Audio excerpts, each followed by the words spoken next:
You are in the small guard chamber just inside the gatehouse, a room hewn from the base of the great twin turrets. The walls around you are lime-washed but darkened by centuries of wood smoke and the slow passage of Watchmen. The air is cold in a way that settles into the folds of your woolen tunic, carrying with it the smell of damp fleece, old stone that never truly dries, and the faint, ashy whisper of a charcoal brazier that has burned down to embers in the corner. You pull your hooded mantle closer around your shoulders, feeling the familiar weight of the coarse fabric, the way it catches slightly on the rough stitching of your sleeve. The room is small enough that the lantern's glow already fills it, and you cross to the wooden peg where your watchlight hangs from a blackened bronze chain.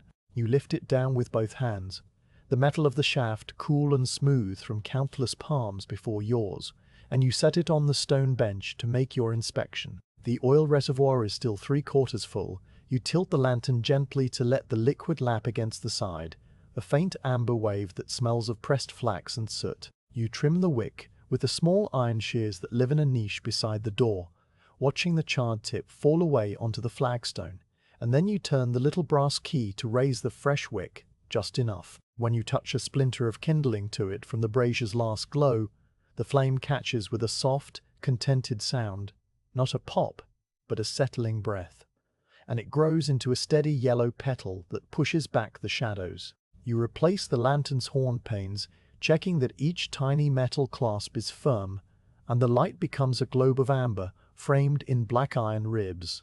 As you stand there, the flame moves across the opposite wall in slow, gentle currents of light and shade, picking out the grain of the lime wash, the faint outline of an older door long bricked over, the spider web that hangs motionless in the corner above the beam. You note these things without hurry, the same things you see every night at the start of the watch, and they settle into your mind like pebbles dropping into quiet water. You pull your gloves a little tighter, although they are already snug, and you lift the lantern by its chain until the small bronze handle rests in the crook of your fingers.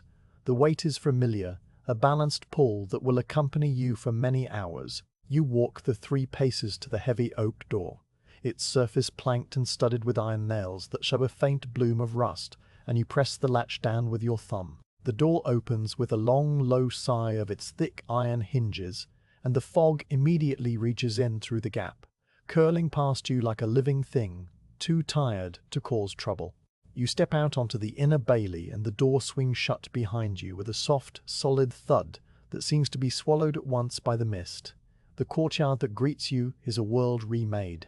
By day, you know every corner of this packed earth ground, the way it slopes gently toward the central drain, the line of the flagstone path that connects the great hall to the kitchens, the old well house with its mossy roof tiles.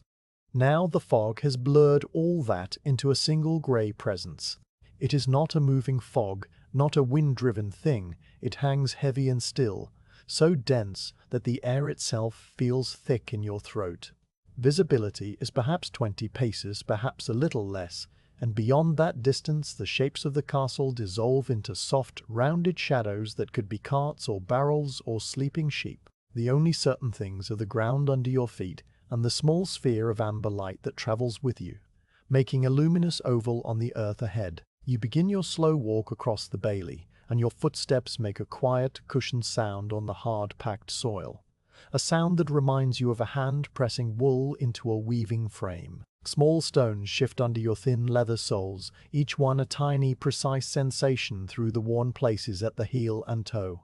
You do not hurry. There is no reason to hurry, and the watch is measured not in distance, but in the patient accumulation of moments.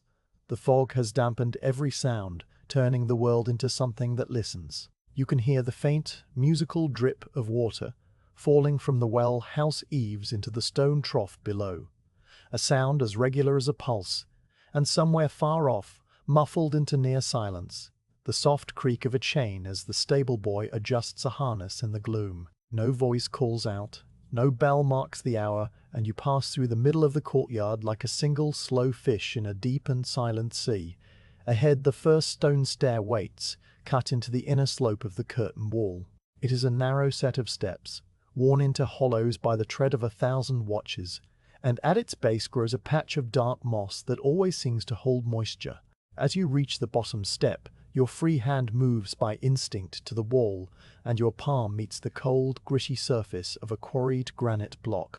The texture is rough but consistent, a grain like fine sand frozen in place, and the chill of it passes through your glove and up into your wrist in a way that is not unpleasant, only present. You begin to climb, one step after another, the motion so practiced that your body carries it out without instruction. The stair is steep and turns once to the left, hemmed in by walls on both sides so that the sound of your breathing becomes noticeable, a soft whisper in time with your feet. The lantern, held a little forward, throws a shifting bloom of light onto the stone that rises to meet you, while the fog above remains an unbroken grey lid. With each step you feel the age of this place in the worn hollows of the treads, in the smoothness of the handrail stone that centuries of palms have polished to a dull sheen. The smell of the stairway is different from the courtyard, drier, dustier, with a hint of lime mortar that still releases its ancient sharpness when the air is very damp. You count the steps without meaning to, a habit so old that you never needed to learn it, and when your count reaches 17, you know the top is near. The fog presses down more heavily as you climb, as if reluctant to let you leave the bailey, and then quite suddenly you are there, stepping out through a narrow opening onto the wall, walk, and the whole night opens around you, or at least the small portion of it that the fog allows. At the top, the fog swallows everything beyond 20 paces in every direction. The world shrinks to the stone path under your feet, the battlements on either side, and the slow, silent drift of the mist. You stand for a moment just beyond the stairhead, letting the lantern's light play out into the grey, and what you see is the familiar crenellated shape of the parapet. Each merlon a blocky shadow, each merlon a blocky shadow, each embrasure a darker gap where the fog pours through in a slow, continuous curl. The walk is made of flat-laid flagstones, some of them large and square, others cut to fit around the curve of a tower, and all of them are painted tonight with a faint film of condensation. The light catches this moisture and turns it into a soft glaze, a gleam that moves as the lantern swings in its small, measured arc. You take your first step along the wall, walk, and the sound of your foot on the flagstone is a clean, low scuff, a noise that does not echo but seems to fall sideways into the mist and never return. The air up here moves just enough to be felt on your cheek, a current so slight it might be only the drift of cooling stone. You walk slowly northeastward, toward the distant corner tower, and the fog becomes not an obstacle but a companion, surrounding you on all sides, closing off every view except the immediate path ahead and the shape of the parapet to your right. You pass the first merlon, a block of granite that rises to the height of your shoulder, and you let your gloved hand brush across its flat top, feeling the roughness of chisel marks left by masons who have been dust for 300 years. The stone is cold and wet, and tiny droplets cling to the wool of your glove and glisten there. Beside you, the outer edge drops away into a void that you cannot see, a plunge of perhaps 40 feet to the rocky ground outside the wall, but you know it is there only by memory, not by sight. Tonight the drop does not exist, only the path exists, and the stone and the measured pace of your own feet. As you move, the rhythm of the walk begins to settle into your body, a slow and steady meter that matches the beating of your heart. Your steps are evenly spaced, the length of each one a comfortable span that suits the flagstone's natural grid, and the lantern swings forward and back, a gentle pendulum of light that marks the passing of the distance. The sounds of the castle at night, always muted, are now nearly lost in the insulating blanket of the fog. You hear the soft clink of the lantern's bronze chain as it shifts against the handle, a sound like a tiny distant bell. You hear the whisper of your mantle against the back of your legs, the continuous hush of heavy wool. Somewhere inside the great hall, which lies behind you now on the far side of the bailey, a log settles in a fireplace with a muffled thud, a sound so softened by distance and stone that it arrives as a rumble felt more in the chest than the ear. And then there is the fog itself, which has no sound of its own, but seems to absorb all other noises into a deep and patient silence. Your breathing, steady and deep, becomes a part of this rhythm, 4 steps for each inhalation, 4 for each exhalation, until the count ceases to be conscious and becomes simply the way you move through the night. You do not think about the hours ahead or the circuits to be walked. You think only of the next flagstone, the next merlon, the next small patch of wet granite glowing amber under your light. After a time you pause, not because you are tired, but because the watchman's practice is to pause often, to stand still and let the silence gather around you, so that any change might be noticed. You stop beside a wide embrasure where the parapet opens to the outer air, and you set the lantern on the stone sill that runs along the inner edge. The flame burns upright and steady, its yellow core surrounded by a soft halo that blurs into the fog. You look out into the grey, and you see nothing but the slow, endless drift of water droplets.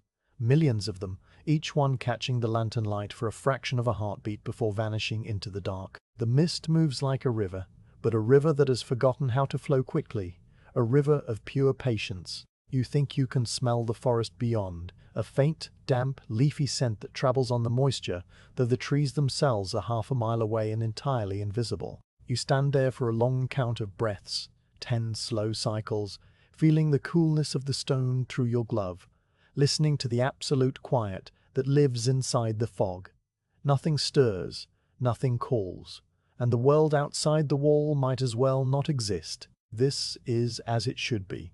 And after a time you lift the lantern again, the chain chinking softly, and you resume your walk northeastward along the curving wall. The wall walk is not perfectly straight. It bends gently as it follows the contour of the outer fortifications, a slow curve that leads you past merlon after merlon, each one identical to the last, and yet each one marking a fresh step in the journey. You pass the spot where a small patch of wallflower has taken root in a crevice, its leaves now black and limp in the November cold, though you remember how they looked last spring, a small burst of pale yellow against the grey. The fog has thickened a little more, or perhaps the lightest of breezes has pushed an extra bank of it over the wall from the east, because now the lantern's reach is shorter, the globe of light smaller and more golden, making the world feel even more intimate.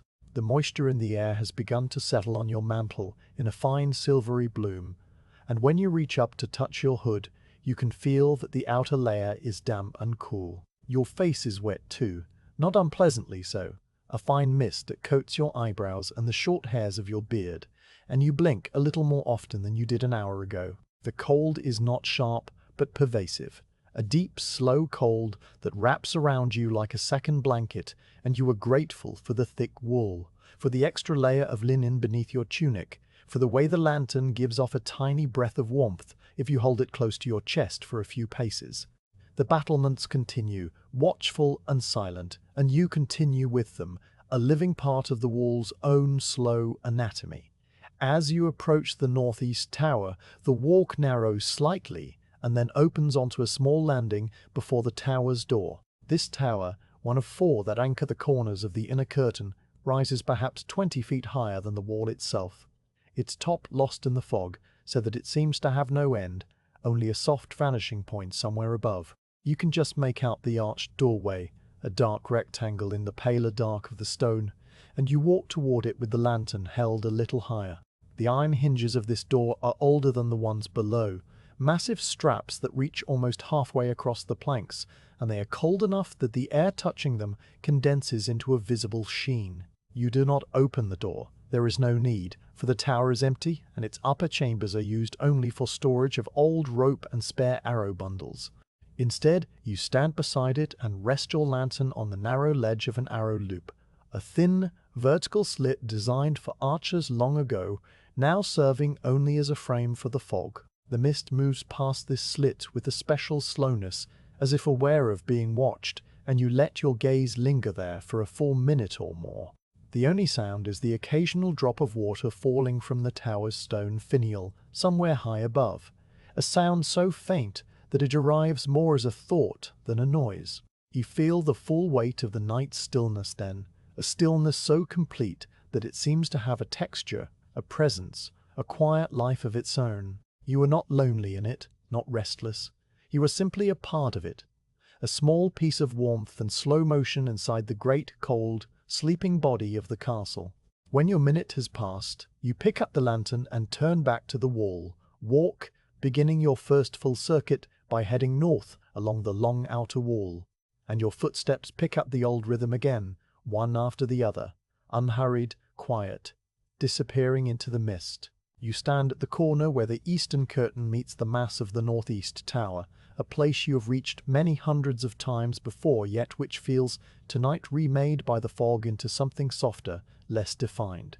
The wall widens here into a small apron of flagstones laid in a neat herringbone pattern that has been worn almost smooth by the passage of watchmen and their lanterns, and as your foot meets the first stone of this wider space, you can feel the faint slope that channels rainwater away toward a small iron drain set into the outer edge. You slow your pace even further, letting the lantern hang from its chain at your side, while your eyes adjust to the way the mist curls around the masonry. The northeast tower rises before you, a cylinder of dark granite built at a time when the castle walls were still a frontier. Its surface pitted and textured by centuries of wind and rain that have left it grey-black in daylight, but now, under the cloak of night and fog, a muted charcoal shape that seems to breathe with the slow drift of the moisture. The tower's circumference is wide enough that you cannot see its far side, only the curve of stone blocks each as tall as a man's chest and fitted together with a precision that still holds after 300 winters. The stones are colder than the flagstones underfoot. You can sense that chill radiating outward, a still, patient cold that belongs to foundations and deep earth. You take a few steps closer, your mantle brushing against the rough surface of the inner parapet, and then you stop to rest the lantern on the stone sill of the arrow loop that you know is there, a narrow vertical slit that pierces the tower wall at about the height of your shoulder. The lantern's base makes a tiny, precise click as it settles, and the flame inside flickers once before returning to its steady, unwavering glow. Through the arrow loop, the fog moves with a silent constancy, layer upon layer of grey folding inward like the slowest of tides, and you watch it without intention, letting the movement fill your sight while your ears take note of the other sounds that come to you now, out of the blankness. The faint, far-off creak of a beam in the great hall's roof, the minuscule crack of a cooling stone somewhere deep in the tower's core, and the ever-present soft rustle of your own mantle as you eat to shift across Strafrossley. The eastern wall, which you have just walked, stretches away behind you into the fog, with the kind of quiet dignity that old walls possess, each merlon and embrasure repeating in a gradual diminishment until the mist consumes them. The flagstones there are of a slightly different hue than those you will walk ahead, a lighter grey with flecks of quartz that glint momentarily when the lantern light catches them at the perfect angle. You recall, not with effort but with the kind of memory that lives in the body, the way your feet found each of those stones, the slight unevenness of the fifth flagstone past the small postern stair, the low dip in the parapet where the mason's line had sagged for a single course. Those details are part of you now as much as any story or prayer,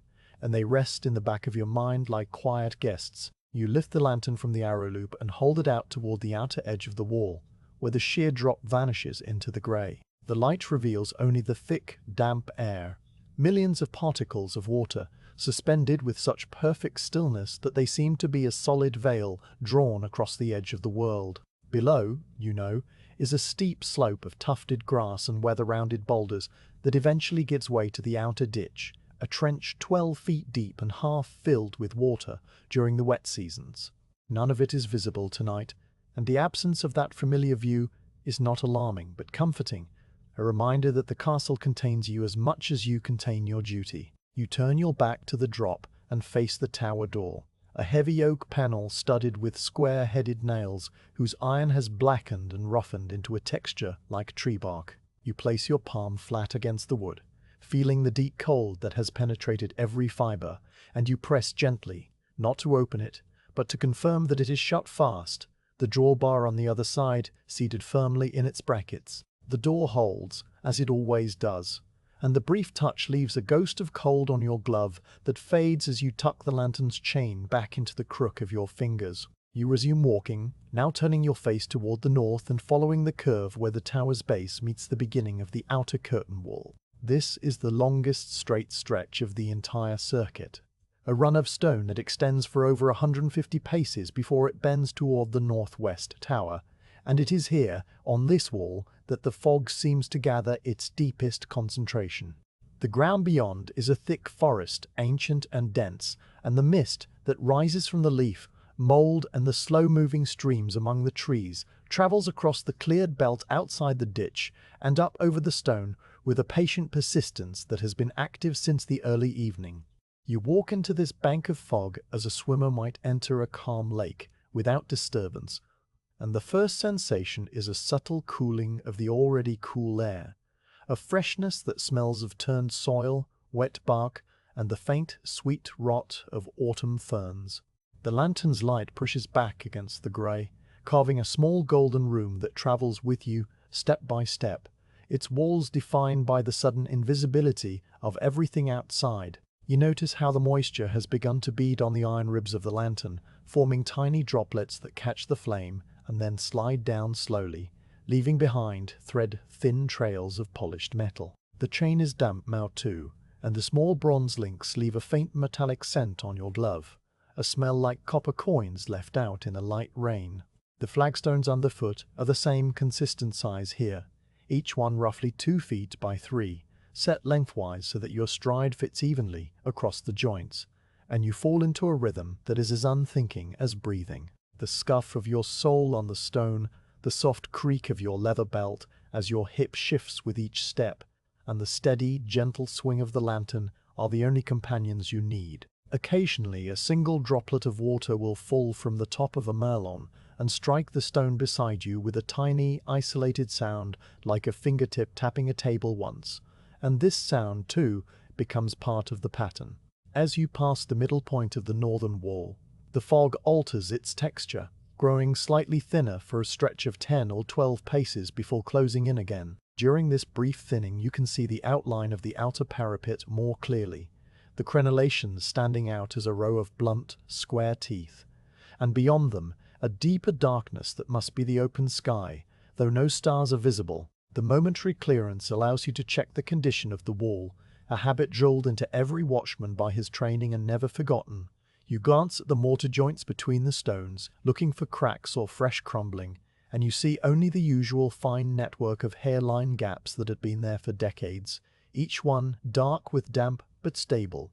A small patch of lichen spreads across one of the inner stones, a circle of pale grey that looks, in the amber lantern light, like a faded map of unknown lands. You pause there, not because the lichen needs inspection, but because the pause is natural, a moment to listen to the deep quiet. The forest below makes no sound tonight.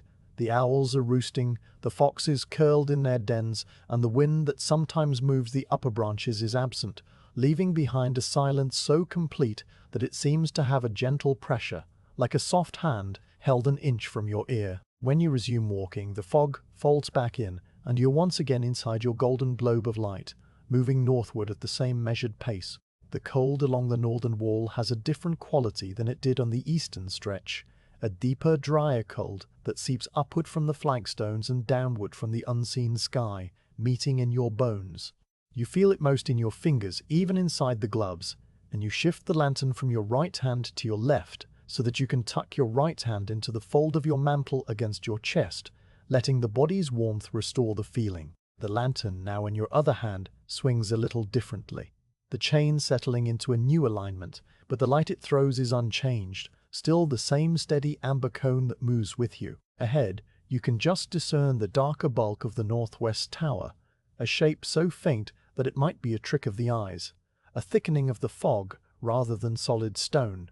But you know the tower is there, and you know that it is still a long way off, many paces yet, the distance long enough that a man on horseback could ride at a canter for a good count of 40 before reaching it. The knowledge of this distance does not make you impatient. It fills you with a quiet contentment, the same contentment that a sailor might feel at the sight of a long, calm ocean and a steady breeze. You have nowhere to be but here, and the hours ahead are a reliable, untroubled expanse. As you continue, the wall makes a subtle deviation, a slight outward bulge designed to accommodate an old oak whose roots would otherwise threaten the foundation. The tree itself is invisible in the fog, but you know its approximate location and you listen for any creak or groan of branches, any sign that the dampness is causing a limb to fissure. The tree, you recall from daylight memory, is vast and ancient, its trunk so wide that 3 men joining hands could not encircle it, and its branches spread over the outer ditch and up toward the wall. though none touch the stone. The oak is a presence felt rather than seen, a living thing whose slow life runs on a scale far beyond a watchman's small circuit, and acknowledging it as you pass feels like a courtesy paid to something older than the castle itself. A single acorn, loosened by some unknown process of growth or rot, falls from a high branch and lands somewhere out in the fog, with a soft, padded thump that reaches you as a memory of sound rather than sound itself. You nod once, a barely perceptible movement, and keep walking. The northern wall does not offer any doorways or stairwells along its length. It is a pure, unbroken stretch of defensive stone, and the only breaks in its surface are the embrasures, which you pass with the regularity of a metronome. Each embrasure frames the same view, a rectangle of grey-black nothing with the faintest texture of moving mist and a deeper darkness beyond. As you approach each opening, the lantern's light spills out through the gap for a moment before you pass on, and if you were to look over your shoulder, you would see a succession of golden flashes fading along the parapet's outer face like a string of spent embers. You do not look over your shoulder, you keep your gaze forward, watching the flagstones appear, pass underfoot, and disappear behind you. The monotony is not boring, but restful, a blank canvas on which the mind can rest without strain. There are no decisions to make, no problems to solve, only the step, the breath, the small adjustments of balance that happen automatically. After a while, you notice that the fog has deposited a fine layer of moisture on your face, and you wipe your brow with the back of your glove, the wool coming away slightly damp. The action is slow and casual, a gesture that belongs to the watch as much as the lantern or the stone. Somewhere near the end of the northern wall, the fog brings you a scent that cuts through the baseline of damp earth and stone, a faint, clean, almost sharp smell of running water. This is the river, which loops around the castle's far western flank before turning south, and though it lies a quarter-mile away and 100 feet below the level of the wall, the night's stillness allows its presence to travel upward and find you. You inhale deeply, the cold air filling your lungs and leaving a trace of that freshness on your tongue. The smell reminds you of the river's summer shallows, the way the water runs clear over smooth brown pebbles. But now it is a winter river, swollen with autumn rain and moving quietly between icy banks. You imagine, briefly, the dark water sliding past the alder trees, the surface so smooth that the fog itself is reflected in a pale smear, but the image is a fleeting one, gone as soon as the next step carries you forward. The smell fades as the wall curves imperceptibly toward the northwest tower, replaced again by the heavy, close smell of wet granite. You notice your shadow on the stone ahead, a long stretched shape of deeper gold inside the lantern's glow, and you watch it without interest, simply observing the way it shortens as you adjust the lantern's height, the way the edges blur and reform. The shadow is a companion of sorts, a silent witness to your progress, and you acknowledge its presence by holding the lantern a little steadier, so that the shape remains constant for a full 20 paces. Now the northwest tower is visible at last, its silhouette emerging from the fog with the slow, patient inevitability of a whale surfacing far out at sea. The tower is identical in construction to its northeastern counterpart, a round, bulky structure of the same dark granite, but its top is shrouded in a thicker layer of mist that seems to cling to the battlements like wool snagged on a fence. A single narrow window, high up and to the left of the door, shows the faintest trace of reflected lantern light, your own light bouncing back at you from the glass that was set there 50 years ago to keep the rain out of the upper chamber. The glass is wavy and old, and the reflection is a warped golden smudge that moves as you move, a small flickering greeting. The distance between you and the tower closes slowly, measure by measure, and you feel no need to quicken your step or call out.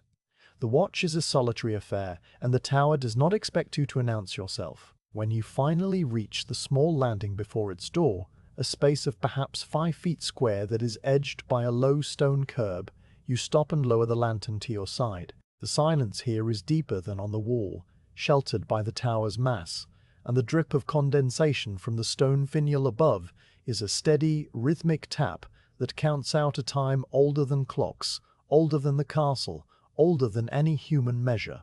You stand in that quiet with the patience of a stone itself, letting the watch flow through you, knowing that soon you will descend into the bailey and climb to the western wall, But for now, there is only the tower and the fog and the slow, peaceful beating of your own heart. You turn your back to the northeast tower and the small landing where you paused, and now the full expanse of the northern curtain wall lies before you, a straight path of damp flagstones that vanishes into the densest portion of the fog. The mist here rolls in slowly from the great forest beyond the ditch, a grey tide that does not surge or break, but simply arrives, one soft wave after another, carrying with it the deep, earthy stillness of the ancient woods.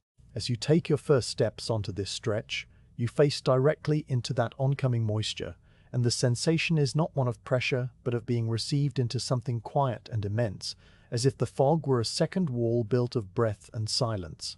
You keep a steady pace, one foot after another, the rhythm already settled into your bones from the hours before, and you listen to the small, familiar sounds that accompany you. The faint creak of your leather belt as your hips shift with each stride, the soft, musical clink of the bronze chain that holds the lantern, the occasional whisper of your mantle's hem against the back of your legs. These sounds are your companions, tiny markers of time that repeat without ever being exactly the same, each one a note in a melody too slow to name. The outer edge of the wall is a sheer drop that you cannot see, a plunge of 40 feet into a ditch, and a rocky slope that the fog has erased entirely from the world. You know it is there only by the memory stored in your body, the instinct that draws you slightly inward, away from the outermost flagstones, toward the inner parapet where the stone feels marginally less cold. That difference in temperature is a subtle thing, perhaps only a degree or two, but it registers on your gloved hand when you reach out to brush the granite, a sensation of solidity that holds a faint suggestion of the warmth of the keep somewhere far below.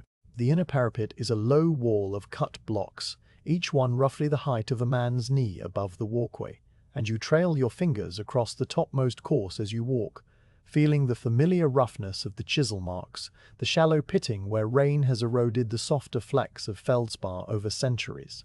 The stone is wet, but not streaming, its surface filmed with a condensation so fine that it feels almost dry to the touch, like the skin of a pear taken from a cellar. You pass the first embrasure on this northern wall, a gap that frames nothing but grey upon grey, and you note without pausing how the fog curls around the Merlon's corner, a slow, continuous coil that seems to pour sideways rather than rise. The scent of the forest grows stronger as you move deeper into the northern stretch, a complex smell that layers damp oak leaves, cold moss, wet bark, and the faint, sharp resin of pine needles into a single presence that fills your throat. There is no wind to carry this scent. It simply hangs in the air, as much a part of the fog as the water droplets themselves, and you breathe it in with the same unhurried rhythm that governs your steps. Your lungs accept the cold air without protest, and each exhalation adds a small, brief cloud to the mist, a contribution so minor that it vanishes before you can see it spread. The lantern's light does not reach far enough to illuminate your breath, but you are aware of the warmth leaving your body and joining the larger cold, a quiet exchange that has been underway since the moment you left the guard chamber. The chain in your hand is damp now, and the bronze links, each one about the size of an acorn, have darkened to a deep brown gold that matches the color of the flame they carry. The weight of the lantern feels lighter than it did at the start of the watch, not because the oil has burned away in any meaningful amount, but because your arm has found its balance, the small muscles of your wrist and forearm working together in a harmony so complete that the effort disappears. You shift the handle from your palm to the crook of your elbow for a few paces, freeing your hand so that you can tuck your fingers into the fold of your mantle, and the lantern hangs there, swaying slightly, throwing its light forward and down in a pattern that you know so well it has become a kind of vision, a map of the next few flagstones. As you pass the middle point of the northern wall, a location marked by a slight widening of the walkway where an old crane once stood for hauling stones, you stop and lean against the inner edge of a deep embrasure. The stone sill is broad enough to rest your elbows on, and you set the lantern down carefully, its metal base making a soft click on the granite. You lean forward and hold the lantern out into the void beyond the outer edge, extending your arm until the little bronze cage hovers over the invisible drop. The light catches nothing but millions of tiny water droplets suspended in the air, a slow-moving curtain of silver specks that drift past with the solemn patience of a procession. Each droplet is a minute globe, perfect and brief, and the light makes them sparkle for a fraction of a heartbeat before they pass into the darkness beyond. You watch this quiet display without counting or measuring, simply letting your eyes rest on the movement, which is so gentle that it might be the breath of the earth itself. The droplets are all alike in size, all moving at the same unhurried pace, and yet no two are ever in the same place at the same time. The effect is that of a living, shimmering fabric being drawn endlessly downward, a tapestry woven of air and water and the faintest gold. Far below, somewhere in the blackness, you hear the distant hoot of an owl, a sound that rises through the layers of fog with a muffled, almost musical quality, as if the bird were calling through a wall of thick wool. The note is a single, low, rounded syllable that hangs in the air for a long moment and then fades, leaving behind a deeper silence than before. You listen for a second call, but none comes. The owl has said all it needed to say, and the night accepts the statement without reply. You count your breaths. 10 slow cycles, each inhalation drawing the cold, fog-laden air deep into your chest, each exhalation a softening of the stillness around your face. The count is not a task, but a rest, a way of anchoring yourself in the present while the fog continues its endless, silent migration past the lantern's glow. When the 10th breath has been released, you lift the lantern carefully, bringing it back inside the embrasure, and you push yourself upright with a slow, deliberate movement, feeling the slight stiffness in your lower back that a watchman learns to ignore. You resume your walk, the path ahead still straight and unvarying, and the fog has thickened again during your pause, as if it had been waiting for you to stop so it could gather its strength. The visibility is now no more than 15 paces, and the world beyond that distance is a uniform, pale grey that gives no hint of towers, trees, or sky. You could be walking on a bridge suspended in emptiness, and the feeling is not one of danger, but of profound insulation, a removal from all the sharp edges and sudden noises of the daylight world. The stone underfoot has developed a fine, slippery film that makes you place each step with a slight extra care, your feet landing flat and sure, your weight shifting smoothly from heel to toe. You notice the sound of your footsteps has softened even further, as if the fog were absorbing not only light but sound, turning the scuff of leather on stone into something more like a padding, the footfall of a large, gentle animal crossing a forest floor. The lantern's chain clinks in counterpoint, a tiny bell that marks the half-second at the end of each swing, and the creak of your belt has settled into a rhythm so regular that it fades from your attention, becoming a part of the background like the blood moving in your ears. Your breathing, too, has become automatic and deep, a slow tide that matches the pace of your feet. You notice a small patch of dark green moss growing in the crack between 2 flagstones, its tiny leaves glistening with captured droplets, and you step around it without thinking, a habit formed from years of watching the ground for ice in winter and loose stones in summer. The inner parapet continues to offer its surface to your passing hand, and you let your palm rest against it for a dozen paces, feeling the alternating textures of rough-hewn granite and smoother, rain-polished patches. The cold has penetrated deeper into the stone now, a deep, settled cold that belongs to the middle hours of the night, and you feel it through your glove as a steady, numb pressure that is not unpleasant. You think of the kitchen fire far below in the bailey, the way its warmth would feel against your hands, the smell of old oak smoke and baking bread that clings to the rafters there. But the thought does not cause you to wish you were elsewhere. It passes through your mind like a leaf on a stream, observed and released. You are where you are, and the present contains everything necessary: the stone, the fog, the light, the breath. The northern wall continues, each merlin and embrasure arriving with the predictability of beads on a string, and you count them without counting, a silent tally that accumulates in some back room of your awareness. As you draw closer to the northwest tower, the fog begins to offer glimpses of its shape, a darker column of shadow that slowly resolves from the surrounding grey. At first it is only a thickening, the place where the mist seems to hesitate and gather. Then it takes on the suggestion of verticality, a tall rectangle of deeper charcoal. Then, as you narrow the distance to perhaps 60 paces, the individual stones of the tower's base become faintly visible, each one a distinct block, set in the familiar spiral pattern of the masons. The tower looks ancient and patient, a watcher that has stood through all the fogs and rains and winters of 3 centuries, and its presence draws you forward with the quiet gravity of a landmark that asks nothing but offers a point of orientation. You do not quicken your pace. The approach will take as long as it takes, and there is nothing at the tower that will not be there when you arrive. The owl calls again, a single note, closer now, from somewhere just outside the curtain wall, and this time you can hear the slight rustle of feathers as the bird shifts on its branch. A sound so soft, it might be only the settling of your own sleeve. The note hangs in the air, its tone round and hollow, a small, perfect container of sound that disappears into the vast silence as gently as it came. You receive it without comment, adding it to the inventory of the night's small gifts, and you walk on, your lantern held steady, your steps even.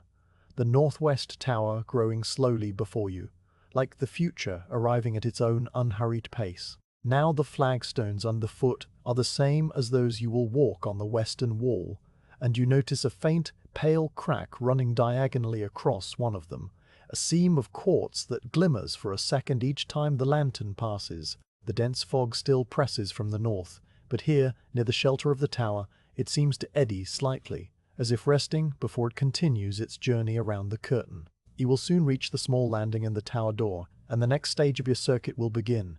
But for now, there is only the final portion of this long northern wall, the steady rhythm of your feet, and the deep uninterrupted quiet that wraps the whole world in grey. You arrive at the northwest tower as the deep quiet of the middle watch settles fully over the castle, a stillness so complete that it seems to have weight, pressing gently against your ears and temples. The small landing before the tower door is a familiar square of worn flagstones, their surfaces polished to a dull gleam by centuries of watchmen's feet, and tonight each stone holds a faint ghostly reflection of your lantern's flame, a smear of gold that shifts as you step onto the platform. The tower itself rises above you into the fog, its upper portions invisible, its base a solid cylinder of dark granite blocks that have weathered to a soft, muted charcoal. You set the lantern on the low stone ledge that runs along the base of the tower wall, a narrow shelf originally cut to hold spare arrows during long-ago sieges, now serving only as a resting place for watchlights and tired hands. The flame settles into stillness once the lantern is no longer swinging, burning upright with a steady, unwavering presence that casts a small, warm dome of amber over the landing, and you stand within that light as within a small room, the fog pressing close on all sides, but kept at bay by the glow. The air here at the corner of the curtain wall carries a colder, sharper scent than it did on the northern stretch, a freshness that cuts through the heavy, earthy smell of the forest and speaks of the river far below. You inhale slowly, letting the cold fill your sinuses and the back of your throat, and you can detect the faint, clean tang of water running over stones, a smell that recalls mountain streams and winter rain. The river is invisible, lost in the fog and the darkness, but its presence is a constant, a silver thread of chill that winds around the base of the castle's western flank and continues southward through the lower meadows. You stand for a long moment with your face turned slightly toward that hidden water, and the sound of it reaches you after a pause, not as a distinct noise but as a very low, continuous whisper, a sound so deep and constant that it might be the earth's own breathing. The river is high tonight, swollen by the autumn rains that have been falling across the uplands for the past fortnight, and its voice is fuller than it was in summer, a soft, rushing undertone that hums through the stone itself and vibrates in the soles of your feet if you stand very still and pay attention. You pay attention because that is what a watchman does, and the river's distant murmur becomes another part of the night's quiet inventory. After a time you turn your attention to the wicket gate, a small door set into the inner face of the tower that leads to the spiral stair descending into the bailey. The door is made of oak planks so old that the grain has risen into ridges, each one a dark line of harder wood between softer, worn-away furrows. The iron strap hinges are massive and black, their surfaces pitted with the tiny craters of ancient rust, and the latch is a simple bar of iron that lifts with a thumb press. You check the wicket gate as you always do, placing your palm against the planks and pressing gently, feeling the solid resistance of the drawbar on the other side. The latch is secure, the wood swollen tight into its frame by the dampness of the fog, and the door does not shift or rattle. This small act of verification takes only a few seconds, but it is part of the rhythm. a point in the circuit where you pause and confirm that all is as it should be. The tower holds its silence around you, the thick walls absorbing every sound, and when you lift your hand from the door you notice that your glove has left a faint, darker print on the wood. 5 finger shapes of warmth that will fade in a few heartbeats. You watch them fade without hurry, and then you turn back to the outer wall to look down into the bailey. The view from this height should show the full inner courtyard, the great hall, the kitchen wing, the well house, and the long row of stables against the eastern wall. Tonight the fog has filled the bailey like a bowl, a thick, grey substance that moves with an almost imperceptible rolling motion, as if the mist were a slow boiling liquid held just below the point of steam. But through that murk, far down and to your left, you can see a single point of gold, red light, a tiny hearth glow that blurs and softens at its edges, spreading outward into the fog until it becomes a smudge of color without definite shape. This is the kitchen chimney, the great fireplace that burns all night under the watch of the sleepy scullion whose duty it is to keep the embers alive for the morning bread. The light is small and distant, a coin of warmth at the bottom of a grey well, and it pulses faintly, perhaps as a log shifts or a draught moves through the chimney shaft. You rest your elbows on the cold stone of the embrasure and let your gaze linger on that small beacon, that single point of human warmth in the vast, cold, fog-filled darkness. The kitchen at this hour is quiet. The cooks have long since retired to their pallets, and only the scullion remains, a young boy whose name you know but never speak during the watch, a silent presence somewhere far below. You imagine him sitting on his low stool, wrapped in a blanket, staring into the embers with the same patience you bring to the wall. The thought creates a thin, invisible thread between you and that distant fire, a thread of shared wakefulness that stretches across the bailey and anchors you to the life of the castle. After a minute, perhaps 2, you straighten and lift the lantern from the ledge, the chain settling back into the familiar groove across your palm, and you turn toward the wicket gate. The time has come to descend, to leave the high wall, walk and return briefly to the ground, before climbing again to the western stretch. You press the thumb latch, and the door opens inward with a low, soft groan of its iron hinges, a sound that seems loud in the absolute quiet of the tower landing, but is in truth no louder than a sigh.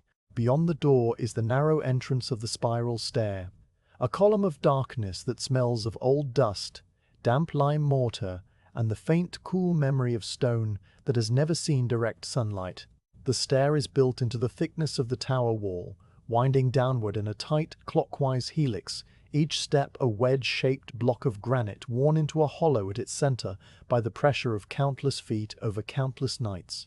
You step inside, pulling the door close behind you with a soft, solid thud that seals away the open air of the wall, walk, and replaces it with the enclosed, intimate atmosphere of the tower's core. The lantern is now the only source of light, and its glow presses against the curved walls, illuminating the rough-hewn surface of each stone, the narrow slit of an old arrow loop that passes a thread of cold air into the stairwell, and the central newel, a column of stone blocks that spirals downward alongside you, its surface smooth and cold. You place your other hand on this newel, letting your palm slide along it as you descend, and the sensation is one of steady, reliable solidity, a guide that has served Watchman since the tower was first raised. You take the worn spiral steps carefully, one at a time, your pace slower than it was on the level wall. Walk, because the stairs demand a slightly different rhythm, a placing of the foot, a testing of the tread, a shift of weight, and then the next step. The hollows worn into each tread are deep enough that your foot finds them naturally, settling into the depression as if it were made for you alone, though in truth it is the composite shape of 1,000 different feet over 100 years. The lantern, held low and slightly forward, throws dancing shadows onto the curved wall, shadows that leap and retreat with each step, creating a silent, flickering performance that only you will ever see. The air grows slightly warmer as you descend, the deep, constant cold of the upper wall giving way to the more moderated temperature of the ground, and you notice the change in the way the stone feels under your hand. Less chill, more neutral. The smell of the stairwell also shifts as you go lower, the sharpness of the fog outside replaced by the earthier, closer scent of stored grain from the tower's ground floor chamber, a dry, sweetish smell that mixes with the mineral tang of the lime mortar between the stones. You count the steps without meaning to, a habit so ingrained that the numbers rise in the back of your mind like bubbles in still water. 18, 19, 20. At 23, the stair opens into a small, low-ceiling chamber at the base of the tower, a room used for storing old barrels and coils of rope that have not been needed for many years. The door to the bailey is here, a heavy, iron-banded portal that stands slightly ajar, and you push it open with your shoulder, stepping out onto the packed earth of the courtyard. In the bailey, the fog feels thicker still, a dense, cool presence that clings to the cobbles and dampens every surface with a fine, silver-grey film. The ground under your feet is rougher than the dressed stone of the wall. Walk, a mixture of hard-packed soil and small rounded pebbles that shift slightly with each step, making a soft, gritty sound that is pleasant and familiar. The lantern's light here does not travel far, perhaps 10 paces at most, and the shapes of the buildings around the courtyard are reduced to soft, rounded suggestions. The dark mass of the great hall to your right, its tall windows completely black, and the lower, longer outline of the kitchen wing straight ahead, where that single orange ember still glows in the chimney's base. You pause just outside the tower door, letting your senses adjust to the new level, and you hear the faint, rhythmic drip of water falling from the well house eaves into the stone trough. A sound that is louder here than it was on the wall, clearer and more distinct. Somewhere in the stables, hidden by the fog, a horse shifts its weight with a muffled thud and a soft, low snort, a sound of animal warmth and contentment that speaks of hay and dry bedding and the slow breathing of large, gentle bodies. You listen for a moment, picking out these small threads of sound from the blanket of silence, and then you begin your slow crossing of the bailey, heading toward the opposite stair that leads up to the western wall. The walk across the courtyard is short, perhaps 60 paces from the base of the northwest tower to the foot of the western stair, but tonight it feels longer, stretched by the fog into a small journey of its own. You pass the well house, its mossy roof tiles gleaming darkly in the lantern light, their surfaces beaded with condensation. The stone trough at its base is full to the brim, and the dripping water makes a circle of ripples that catch the amber light and send it dancing outward in rings too faint to measure. You pass the kitchen garden, a small walled patch of herbs and winter vegetables that lies just to the left of the main path, and you can smell the rosemary even through the fog, a sharp, clean, resinous note that reminds you of summer and sun and the far-off world of daylight. The cat, the old black Mauser who has lived in the castle longer than any watchman can recall, is somewhere near. You see the faint glint of its eyes for a single second, 2 tiny green sparks that appear and vanish in the fog beside the garden wall. The cat does not approach, merely registers your presence, and then returns to its own slow, silent patrol of the mouse, runs along the kitchen foundation. You nod once, a small acknowledgement to a fellow night walker, and continue on your way. The western stair is identical to its eastern counterpart, a narrow set of stone steps that climb the inner face of the curtain wall at a steep angle, its treads hollowed into smooth basins by the passage of centuries. You pause at its base, shifting the lantern to your other hand so that your free palm can rest against the wall, and then you begin the climb. One step after another, the motion as familiar as the act of rising from a chair. The fog follows you up the stair, curling around your ankles and then your knees and then your waist, reluctant to release you back to the open air of the wall. Walk. The sound of your breathing, soft and regular, fills the narrow passage with a gentle rhythm, and the lantern's chain clinks with each step, a small, bright sound that marks the ascent. When you reach the top and step out onto the western wall, the fog closes around you once more, as thick and silent as it was on the northern stretch, and you turn your face toward the southwest tower, ready to begin the next portion of your slow, patient circuit through the night. You step from the narrow stairwell onto the western wall, walk, and the first thing you notice, as you always do, is that this stretch feels different from the others. The wall here is lower by perhaps 6 feet, its battlements set at a height that barely clears the roof ridge of the great hall, and the walkway itself is wider, nearly broad enough for 2 men to pass abreast without their shoulders touching the stone. The flagstones are the same grey granite, as those on the northern curtain, but they are cut larger and laid with a slight inward tilt that channels rainwater toward a runnel on the inner side, a shallow, moss-lined groove that leads eventually to a downspout and a cistern below. You take your first steps onto this wider path with a sense of ease, the extra space allowing your stride to open just slightly, your feet falling into a rhythm that matches the broader scale of the walk. The fog here is still thick, but it moves with a more gentle current, its flow broken by the high bulk of the great hall that rises to your left like a cliff face of dark, time-darkened stone. That building, the heart of the castle's domestic life, shelters the western wall from the full press of the mist that rolls in from the river valley, and the result is a space of relative calm, a pocket of quieter air where the lantern's flame burns with barely a flicker, and the droplets of moisture hang suspended rather than drifting horizontally. You walk slowly, your left shoulder passing close to the great hall's outer wall, a surface of dressed limestone blocks that were laid 3 centuries ago and have since mellowed from creamy white to a pale weathered grey.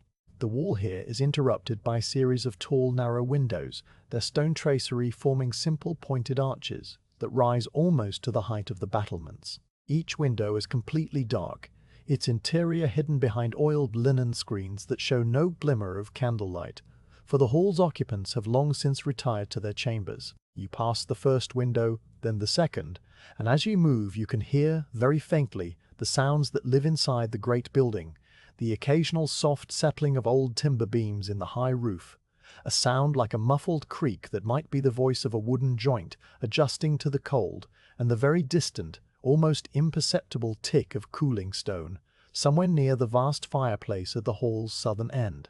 These noises are so faint that you might mistake them for your own breathing or the rustle of your mantle, but you have walked this stretch enough times to know them well, and you receive them as the small, familiar messages of a sleeping household. The hall itself contains at this hour only the long oak tables with their benches pushed beneath, the great iron candle wheels that hang motionless from the rafters, and the empty hearth where a banked fire still glows behind its iron curtain, sending the faintest warmth through the floor stones. You imagine that warmth rising through the soles of your shoes as you pass, a tiny, ghostly heat that does not reach you, but whose existence you acknowledge with a brief, inward nod. At the third window, the one that overlooks the small side door used by the steward for his morning surveys, you pause without breaking stride and let your gaze travel across the darkened stone. The window frame is carved with a simple rolled moulding, and your lantern light catches the edge of this carving and runs along it like a thin line of gold, revealing the fine parallel chisel marks left by the masons who shaped it. You pass on, your reflection a dark, elongated shape in the lower panels of the oiled linen, a shape that moves with you and then disappears as you leave the window behind. The great hall's wall continues unbroken for another 30 paces, its surface studded with the occasional iron tie, rod head, a square, rusted plate that anchors the roof beams to the masonry, and you touch one of these as you pass, feeling the rough, scaled texture of ancient iron beneath your glove. The metal is cold, colder even than the stone, and the contact leaves a faint, chalky residue on the wool, a dust of iron oxide that you will later wipe away without thinking. Now you approach the section where the great hall ends and the open courtyard becomes visible again to your left. Here, the wall passes an embrasure that offers a direct view down into the kitchen garden, a small rectangular plot enclosed by low stone walls and crossed by gravel paths. You stop at this embrasure, resting the lantern on the inner sill and leaning forward just enough to see over the parapet's edge. The kitchen garden at night is a place transformed by the fog, its familiar rows of herbs and vegetables turned into something soft and strange. The rosemary bushes, which in daylight stand as neat, upright cones of grey-green, have been sculpted by the mist into rounded, indistinct shapes that might be sleeping animals or crouched figures, their outlines blurred and shifting as the fog moves. The sage spreads lower and wider, its broad velvety leaves now merely darker patches against the pale gravel, and the thyme that borders the path is a low silver-grey carpet that seems to merge with the ground itself. Everything is grey and grey-green, a ghost of the daylight garden, the colours muted to a single tone that the lantern light touches with the faintest hint of amber, picking out the moisture droplets that cling to each leaf and stem. You watch this quiet, drowned garden without expectation, your eyes moving slowly from one shape to the next, and you notice that the fog has made tiny pools of water in the hollow of each rosemary tip, each one a minuscule lens that catches the light for a second before dripping away. As you stand there, a small movement catches your eye. The old black cat, the castle mouser whose name no one remembers, is making her silent patrol along the garden's central path. She is a small, compact shape of absolute black, her fur so dark that she appears as a moving hole in the grey fog, a patch of deeper darkness that flows along the gravel with a smooth, continuous motion. Her steps are measured and economical, each paw placed with the precision of long habit, and her tail is held low and straight, its tip curling just slightly upward. She pauses at the junction of two paths, her head turning to the left and then the right in a slow, deliberate survey, and then she continues on, disappearing behind the largest rosemary bush and reappearing a few paces later near the base of the well house. You watch her progress without calling to her. She knows you are there, her ears giving a faint twitch when you first leaned over the parapet, but she acknowledged your presence no further, her attention fixed on the rustle of a mouse in the woodpile or the subtle movement of a beetle under the wet leaves. She is a fellow worker of the night, her duty as steady and unhurried as your own, and the sight of her small black shape moving through the fog is a comfort of sorts, a reminder that the castle's quiet life continues even in the deepest hours. After a final pause at the garden gate, she slips through a gap in the stone wall and vanishes into the darker shadow of the kitchen wing, and you are alone again with the swirling mist and the steady, patient glow of your lantern. You straighten from the embrasure and adjust your grip on the lantern's chain, your knuckles brushing against the damp wool of your mantle. The pause has been a long one, but the watch allows for such pauses. They are the breathing spaces between the steps, the moments when the watchman becomes a still point in the slow, circling night. You resume walking, your pace exactly the same as before, each step a measured, even span that matches the rhythm you have kept since the beginning of the watch. The lantern swings in its short, predictable arc, the chain making its tiny, bright sound with every forward motion, and your feet scuff softly against the flagstones, a sound that is cushioned now by the high walls on either side. The western stretch always feels shorter than the others, a perception that you have wondered about on other nights, and eventually attributed to the shelter provided by the great hall. Here the wind never reaches, the fog moves more calmly, and the walkway seems to glide past with a gentle ease that compresses the distance. There is also the matter of the view to your right, which is not a sheer drop into empty darkness, but a long, sloping descent toward the river, the ground falling away in a series of terraced meadows that are now invisible, but whose presence you can sense as a change in the quality of the air, a slight openness that makes the western wall feel less confining. As you continue along this sheltered stretch, you pass a small iron-bound door set low into the inner parapet, a door that leads to a narrow gallery running behind the great hall's solar. The door is always locked, its key held by the steward, and you touch the latch briefly as you pass, feeling the cold iron and the solid resistance that tells you nothing has been disturbed. The stone around the doorframe is carved with a simple chamfered edge, and the lantern light reveals the fine, faint traces of old paint in the carvings, a pigment that was once a deep red but has faded over centuries to a dusty rose. Beyond the door, the wall continues for another 20 paces before it meets the base of the southwest tower, and you can already see that tower emerging from the fog, its outline growing more distinct with each step. It is identical in structure to the northwest tower, a round, stout cylinder of dark granite, but its presence feels different because of the chapel that occupies its ground floor, a small vaulted room reached through a pointed archway that you will pass at the end of the walk. The fog here at the western wall's southern end has thinned slightly, perhaps because the river's influence draws the mist downward into the valley, leaving the higher stones in a layer of clearer air.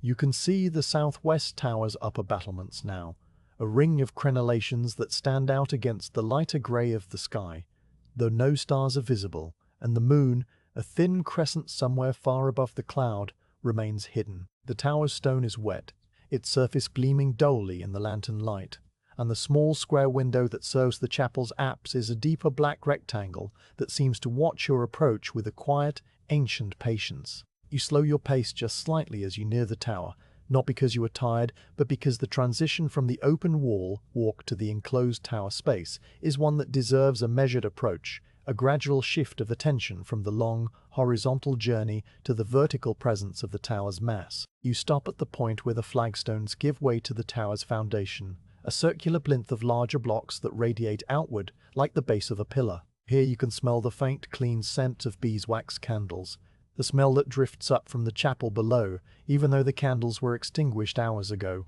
The wax has soaked into the stone and the wooden furnishings over many years, and the dampness of the fog releases that stored fragrance into the air, a ghost of incense that mingles with the cold in the wet stone. You stand still, listening, and you hear nothing from the chapel. No whispered prayer, no murmured chant. Only the deep, settled silence of a room that has been empty since the evening office ended. The tower's door, a heavy, arched oak portal bound with iron straps, is closed and locked, and you check its latch with a brief, firm press of your thumb, feeling the metal give not at all. The keyhole is dark, the iron escutcheon shaped like a shield, and a single drop of water slides down its surface and falls onto the toe of your shoe. You watch it land and then you turn, facing now toward the south, toward the short southern curtain wall that leads to the gatehouse, and you prepare to begin the next leg of your circuit. Your lantern held steady, your breathing slow and deep, the watch continuing as it has always continued.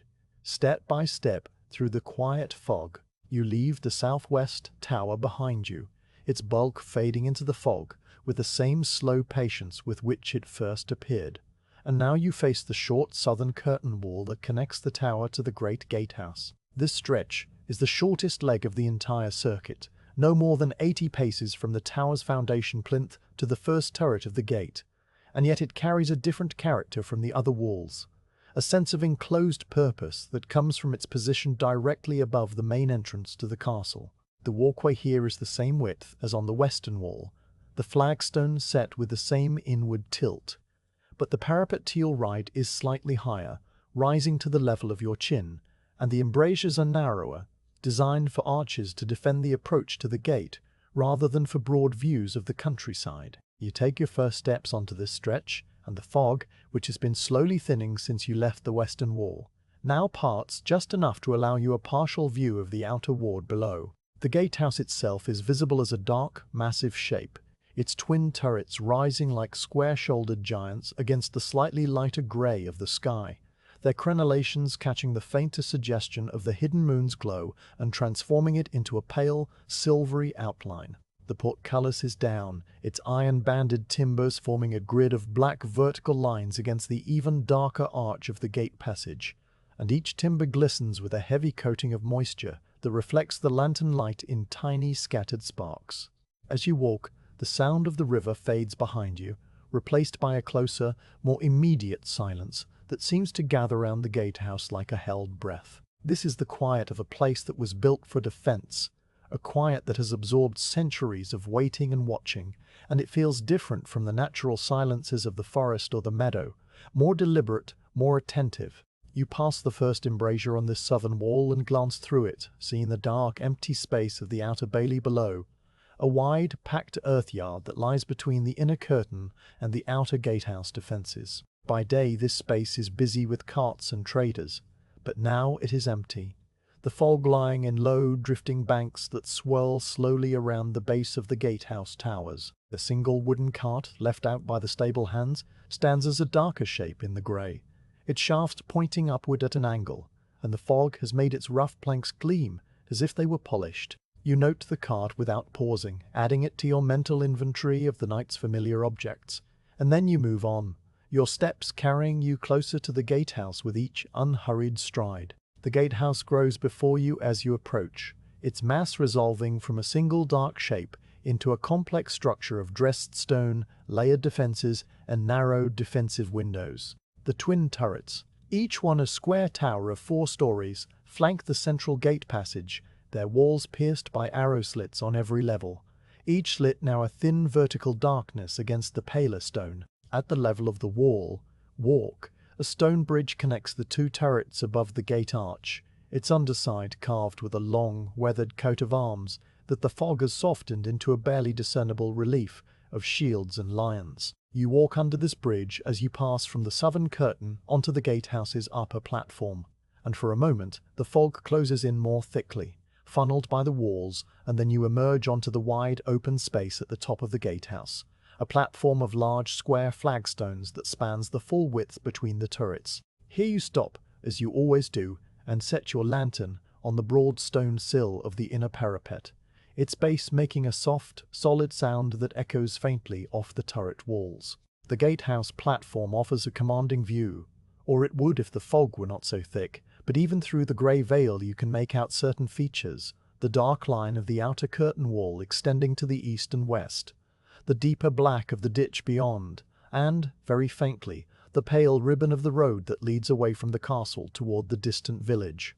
The village itself is invisible, its houses and fields lost in the mist, but you know it is there. A cluster of thatched roofs and sleeping families, the smoke from their banked hearths mingling with the fog to create a single, seamless blanket of moisture. The road is empty, as it always is at this hour, and the only movement is the slow, continuous settling of the fog itself, a motion so gradual that it is visible only if you look away and then look back, finding the shapes slightly altered, slightly shifted. You stand at the inner parapet and let your gaze travel along the length of the outer curtain, your eyes tracing the line of merlons that march away into the mist, each one a dark blocky silhouette against the grey, and you listen to the silence that fills the gatehouse, a silence so complete that you can hear your own heartbeat if you pay attention. A soft, steady thud that has been your companion since the watch began. Below you, in the guardroom that occupies the ground floor of the eastern turret, a single guard stirs. You hear the sound as a faint, muffled movement, the scrape of a stool on a stone floor, the soft clink of a metal cup being set down, and then a low, deep cough that someone tries to suppress. The sound reaches you through the stone and the fog, arriving not as a noise but as a vibration, a tiny disturbance in the stillness that tells you the gatehouse guard is awake at his post. You do not call down to him, and he does not call up to you.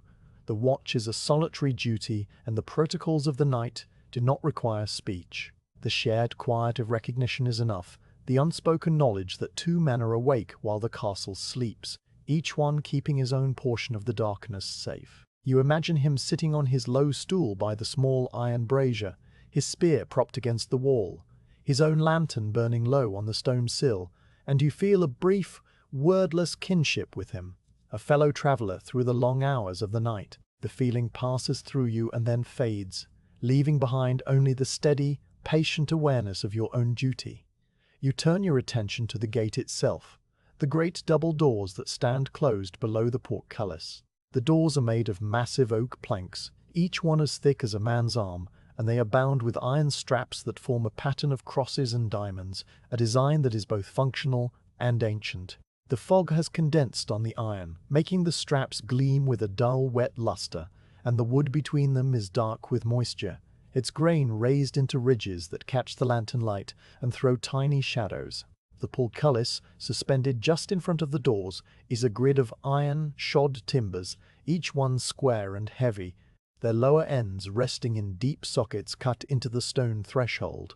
The great chain that raises and lowers the portcullis hangs in a loop from the gatehouse ceiling, its links each as large as a man's fist, their surfaces coated with a thick layer of grease that smells faintly of rendered fat and old iron. You can see the chain through a gap in the stonework, a dark vertical slit that allows the gatehouse crew to operate the windlass, and the chain moves slightly as the fog shifts, responding to some imperceptible current of air that flows through the gate passage. The movement is so small that it might be an illusion, a trick of the lantern light, but you watch it for a long moment, your eyes tracing the slow pendulum swing of the lowest link, back and forth, a motion that measures a time too slow for clocks. After a time you lift your lantern from the sill and walk to the outer edge of the platform, where a low stone wall, pierced by more arrow slits, marks the front of the gatehouse. You lean forward and look down into the gate passage, a tunnel of darkness that runs straight through the gatehouse and opens onto the outer ward.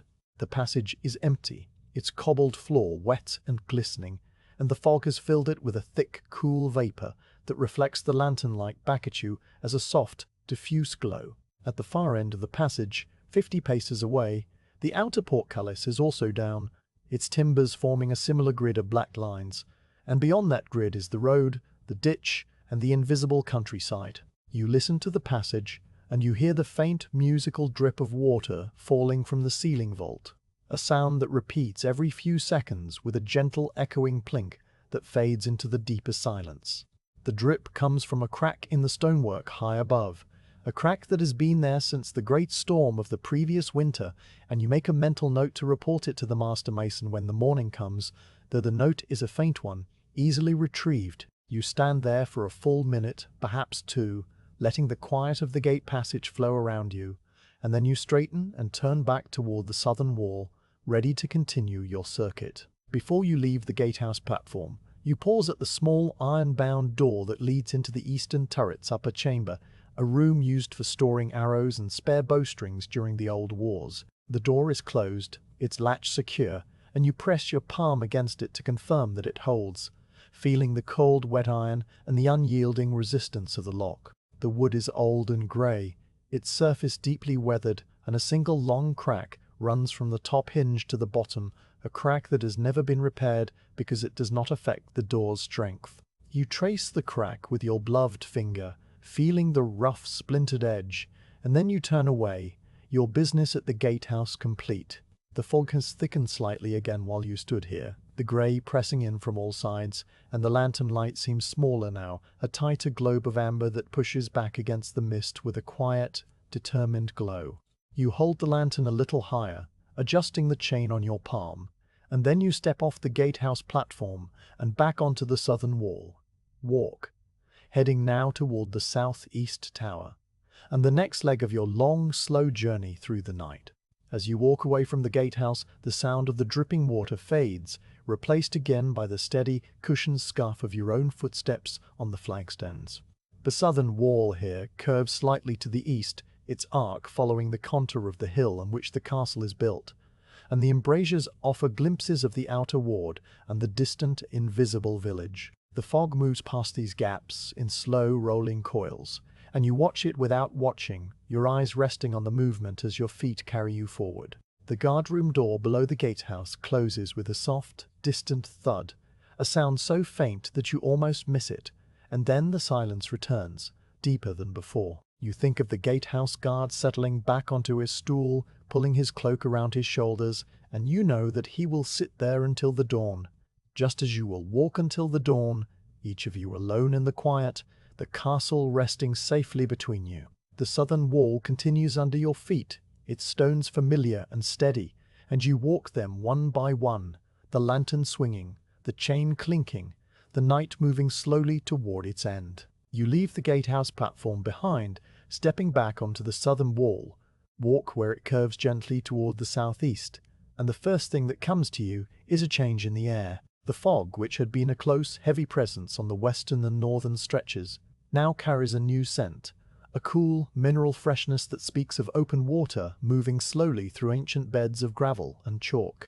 This is the river, the same river you smelled from the northwest tower, but now much closer, for the southern curtain wall loops around the castle's lower meadows and at one point runs within 100 paces of the water's edge. The scent fills your throat as you walk, not sharp but clean and deep, like the smell of a stone cellar after a rain, and it mixes with the ever-present dampness of the fog to create an atmosphere that feels lighter, more spacious, despite the continued grey that hides everything beyond the parapet. You take a deeper breath, letting that freshness settle in your lungs, and then you resume your steady pace, the lantern's chain swinging in its familiar arc, your feet finding the flagstones with a rhythm that has become as automatic as the tides.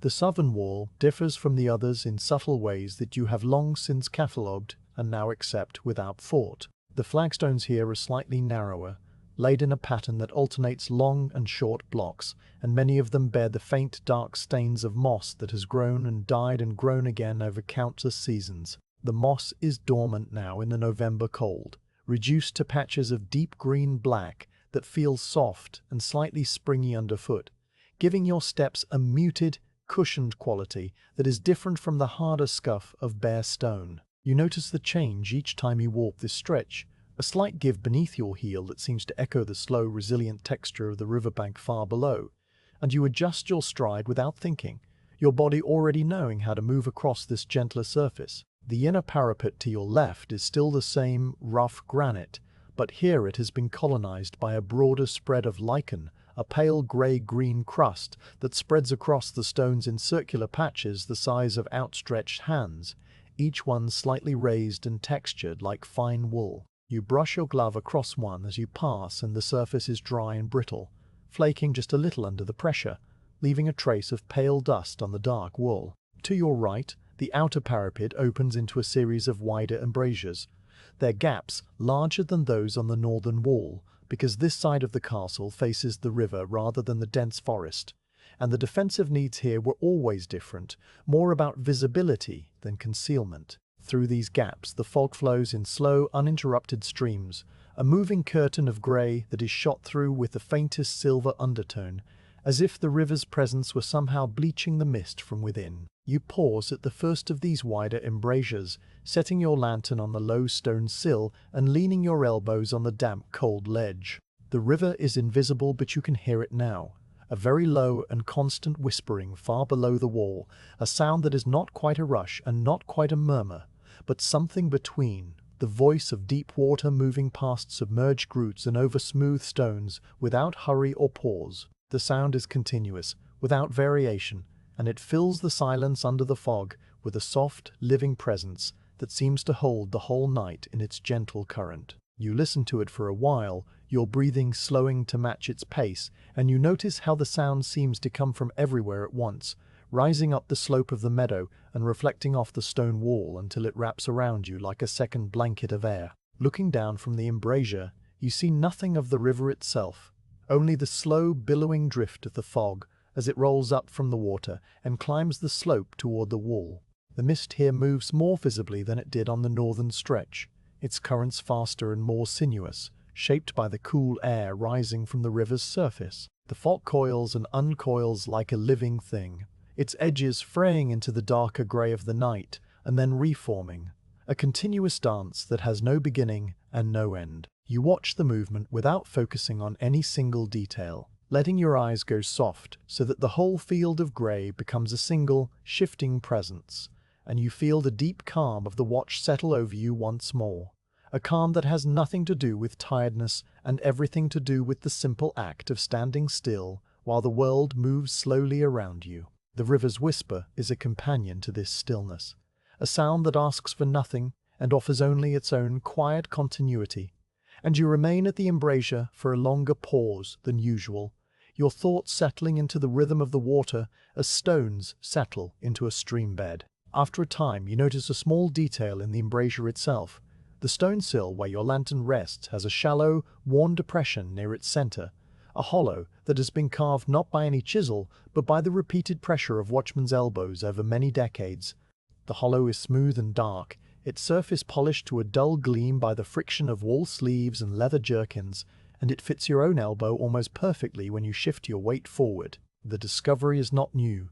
You have noticed this hollow on many other nights, but each time it reminds you of the long chain of watchmen who have stood in this exact spot before you, men whose names are forgotten, but whose bodies have left this small, patient mark on the stone. You rest your elbow in the hollow for a few more breaths, feeling the way it cradles your arm, and then you straighten, lift the lantern, and resume your walk along the curving wall. The flagstones underfoot have become more consistently moss-patched as you move further from the gatehouse, the dampness from the river keeping this stretch permanently moist, even in the driest summers. The moss forms a patchwork of soft, dark green that fills the cracks between the stones and spreads outward in irregular circles, its surface composed of thousands of tiny, star-shaped leaves that glisten with captured fog droplets. Your footsteps make a different sound here, a soft, muffled pat that is almost like walking on thick wool, and the stone beneath the moss feels slightly warmer than the bare stone, though still cool through the thin leather of your soles. You notice a small puddle that has formed in a slight depression where two flagstones meet. A pool of water, perhaps the size of your spread hand, its surface so still and smooth that it reflects the lantern flame with perfect clarity. A tiny, upside-down world of amber and black. The puddle lies in the exact center of the walkway, and you step around it carefully, your foot landing on a dry patch of stone, the movement automatic and graceful. As you pass, the lantern light catches the surface of the puddle, and you see, for just a heartbeat, the reflection of your own hooded face looking up at you, a dark shape against the gold.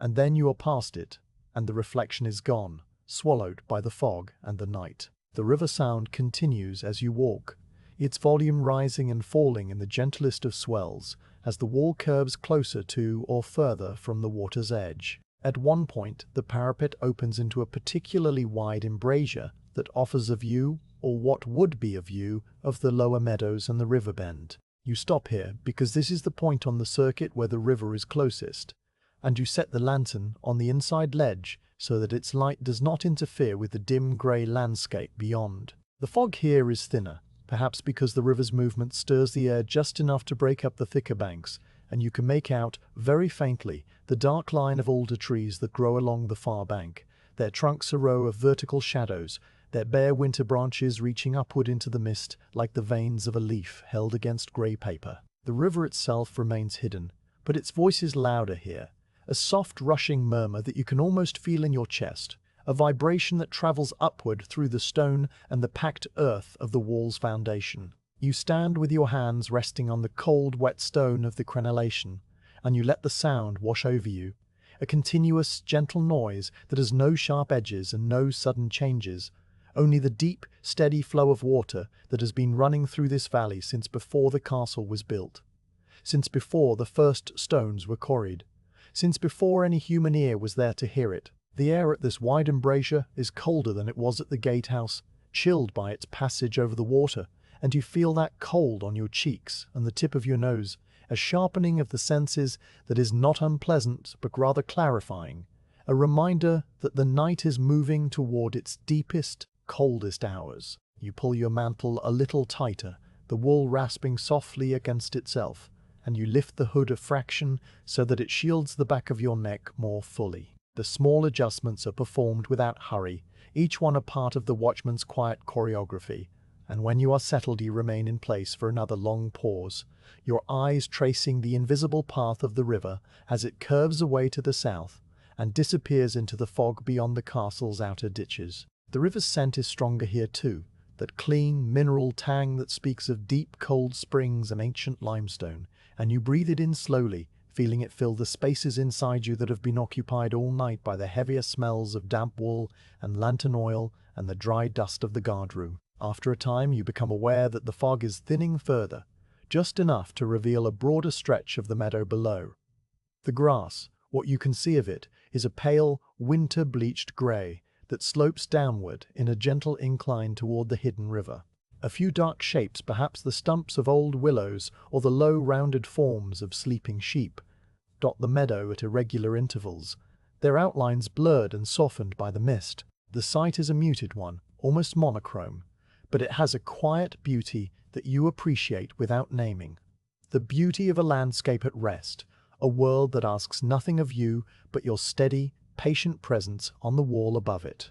You think of the river continuing its journey past the castle, flowing through the water meadows and under the old stone bridge, past the mill with its silent wheel, past the village where the cottages are dark and the lanes are empty, and then onward into the deeper countryside, a silver thread of motion in a world of still, dark fields. The thought is not a complex one. It is simply an acknowledgement of the river's existence, a brief, quiet recognition that the world extends beyond the circle of your lantern's glow. You straighten from the embrasure at last, feeling the slight stiffness in your lower back that comes from standing still too long on a cold night, and you flex your shoulders once, a slow circular motion that loosens the muscles without breaking the silence. The lantern, which you had set aside, is lifted again, its chain resettled across your palm, and you resume your walk with the same measured, unhurried pace that has carried you through every stretch of the circuit. The river's sound gradually recedes behind you as the wall curves away from the water, bending more sharply now toward the southeast tower, and the fog closes in a little more thickly, as if to compensate for the brief thinning at the embrasure. The moss on the flagstones becomes less frequent, the stones drier and harder underfoot, and the familiar scuff of leather on granite returns, that small companionable sound that has been with you since the beginning of the watch. As you approach the southeast tower, you notice the way the wall walk narrows slightly, funneling you toward the tower's base with a gentle architectural pressure. The tower itself is the tallest of the four corner towers, a fact you know from daylight observations, but which is now apparent only from the way its dark mass seems to climb higher into the fog than the others did, its summit entirely lost in the mist. The stones of this tower are a slightly different grey, quarried from a different seam, and they hold the moisture differently, their surfaces gleaming with a wet, almost black sheen that reflects the lantern light in long, vertical streaks. You watch these streaks as you draw closer, noting how they shift and reform with each step, a slow liquid dance of light on stone. The door to the southeast tower is a heavy iron-studded affair like all the others, and it stands closed, its hinges dark with rust, and its threshold worn into a deep, smooth dip by centuries of use. You do not open it, not yet. Instead you pause on the small flagstone apron that spreads before the door, and you turn to look back along the southern wall, the way you have come. The wall stretches away into the fog, its battlements a dark, diminishing line of merlons and embrasures that fades from sharp to soft, to nothing in the space of 30 paces. Somewhere back there the river still whispers, the gatehouse still stands, the kitchen fire still glows, but from here all of that is invisible and silent. A world that exists only in memory and in the quiet certainty that nothing has changed. You listen for a moment, hearing only the soft sizzle of your lantern's wick and the slow, deep rhythm of your own breathing, and then you turn back to the tower door, your hand reaching for the latch, ready to begin the climb that will take you to the eastern wall and the final stages of your watch. You stand before the door of the southeast tower, the tallest of the four corner towers, and the fog seems to press more heavily here, as if the great height of the stone above you were drawing the mist downward into a denser, closer layer. The tower's base is a massive cylinder of dark granite blocks, each one cut from a quarry seam that gives the stone a faint greenish undertone when it is wet, a color so subtle that you only notice it on nights like this when the moisture has saturated every pore of the rock. The door before you is oak and iron, like all the tower doors, but it is larger here, taller by a hand's breadth, and wider by the span of 2 fingers, and its surface is carved with a simple, raised pattern of interlocking circles that have been worn almost smooth by weather and time. You place your palm against the central circle, feeling the cold, wet grain of the ancient wood, and you press gently, checking the latch.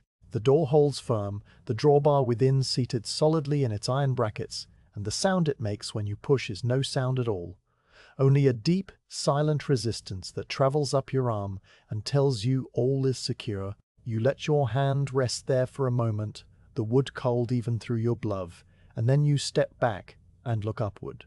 The southeast tower rises into the fog above you, its upper courses vanishing into the grey at a height you cannot gauge. By day, you know it stands a full 30 feet above the curtain wall, its top platform ringed with crenellations that look out over the eastern meadows and the distant line of the old Roman road. Tonight the top is lost, the fog so thick that the tower seems to have no ending, only a slow, soft dissolution into the mist. A single narrow window, a defensive arrow slit that was widened 50 years ago when the tower was converted to store grain, shows a faint dark rectangle about 2/3 of the way up. The glass, if there is any, reflects nothing, and the opening is merely a darker patch of grey against the slightly lighter grey of the stone. You watch it for a long moment, and the fog moves across it in a slow, continuous drift, the mist pouring past the slit as if the tower were a ship moving through a silent grey sea. There is no light within, no sign of any occupant, and the silence that surrounds the tower is as deep and settled as the stone itself. You decide to climb, not all the way to the top, but to the first landing, where a small square chamber opens off the spiral stair. This chamber, used now for storing old sacks and broken harness, has a narrow window that faces east, and from it on clearer nights you can see the first pale hint of dawn above the distant hills. Tonight the view will be nothing but fog, but the climb is part of the watch, a small variation in the long rhythm of the circuit, and you undertake it without hurry. You lift the latch of the tower door, and the iron mechanism moves with a soft, low clunk that is swallowed at once by the thick stone walls. The door opens inward on hinges that have been oiled recently enough to move without a groan, and you step into the narrow, circular base of the tower, pulling the door closed behind you, with a gentle, solid thud that seals away the open air of the wall. Walk, and replaces it with the cool, dry, enclosed atmosphere of the tower's interior. The spiral stair begins immediately to your left, a tight helix of wedge-shaped stone steps that winds upward around the central newel, a pillar of dressed granite blocks each as tall as a man's knee, and fitted together with the same precise, ancient skill that marks all the castle's masonry. The stairwell is narrow, barely wide enough for your shoulders, and the walls are rough-hewn, their surfaces showing the diagonal chisel marks of the original masons. Each stroke still sharp after 3 centuries because no weather reaches in here, only the slow, patient passage of Watchman's hands and shoulders brushing the stone. You begin to climb, your free hands sliding along the newel for balance, your feet finding the worn hollows in the center of each tread, hollows so deep and smooth that your soles settle into them as if into a familiar chair. The lantern, held low and a little forward, throws its amber glow onto the curved wall ahead of you, and the light dances and shifts with each step, creating a silent, flickering show of shadow and gold that you watch without watching, your eyes half focused on the next step, the next rise. The climb is 28 steps to the first landing, a number you know without counting, and the air grows slightly warmer as you ascend, the deep, constant cold of the outside wall giving way to the more moderated temperature of the enclosed tower. The smell of the stairwell is dry and mineral, a scent of ancient dust and old lime mortar, with a faint, sweet undertone of the grain that is stored in the upper chamber. You pass the third arrow slit, a narrow vertical gap that admits a thread of cold, fog-laden air into the stairwell, and you feel the coolness brush your cheek as you climb past it, a brief, fresh touch that is gone as soon as you take the next step. The steps are regular, each one the same height as the last, and your breathing settles into a rhythm that matches the climb. A slow, steady tide of inhalation and exhalation that carries you upward without effort. At the 28th step, the stair opens onto a small, square landing of flat flagstones, and to your right is the low, arched doorway of the storage chamber. The door is a simple affair of pine planks, lighter than the oak of the outer doors, and it stands ajar, held open by a small, wedge-shaped stone that someone left there long ago. You push the door wider with your shoulder, the pine planks moving easily on their leather hinges, and you step into the chamber. The room is small, perhaps 8 feet square, with a low, beamed ceiling and the floor of the same flagstones as the landing. Along one wall are stacked several old hemp sacks, their contents long since emptied, their fabric stiff and grey with dust. A broken wooden harness, its brass fittings green with age, hangs from a peg on the opposite wall, and beside it is a coil of thin rope that has not been touched in years. The air in the chamber is still and dry, smelling of dust and old hemp and the faint, clean scent of the stone itself.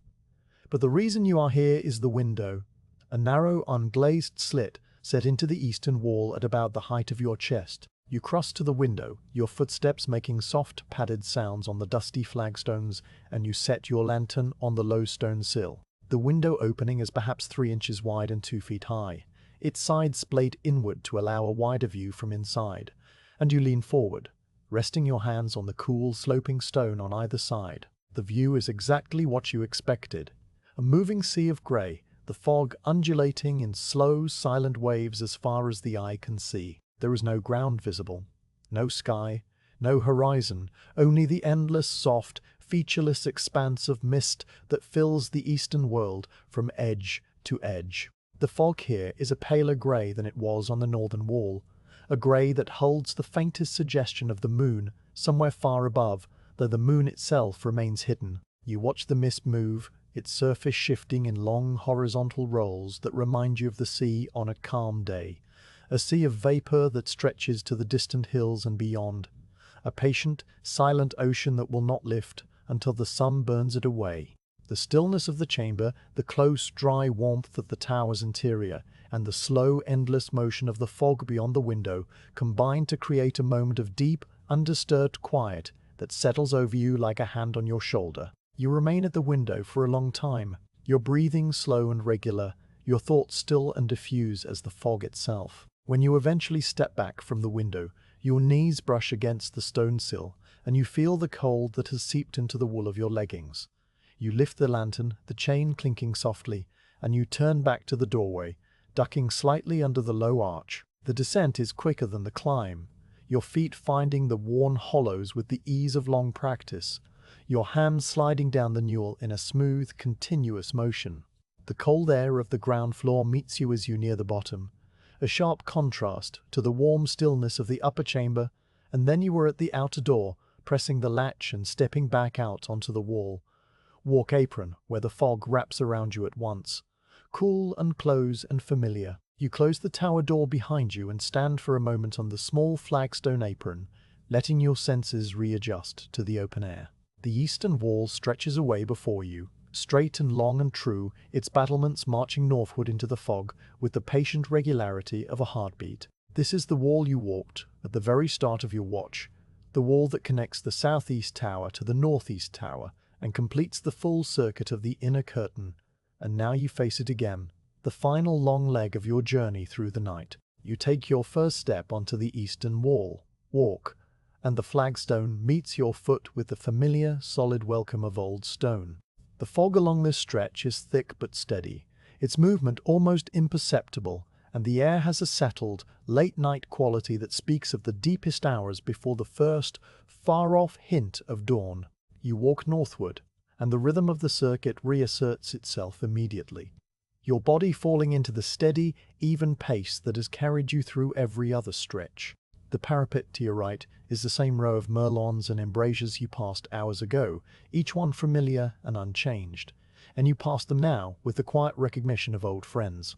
The sound of your footfalls on the flagstones is the same soft, cushioned scuff you have heard all night, and the lantern's chain makes the same tiny, bright sound with each swing. The moss patches that mark the southern wall are absent here, the eastern wall being higher and drier, and the stones underfoot are bare and clean, their surfaces showing the fine, parallel ridges of the mason's chisel. You notice a small dark stain on one flagstone, an old mark that might be from a spilled cup of oil or the track of a cart that once passed this way centuries ago, and you step over it without thinking, your feet already knowing its location. As you walk, the fog shifts and parts for a moment, a brief, fleeting gap that opens for no more than 5 heartbeats before closing again.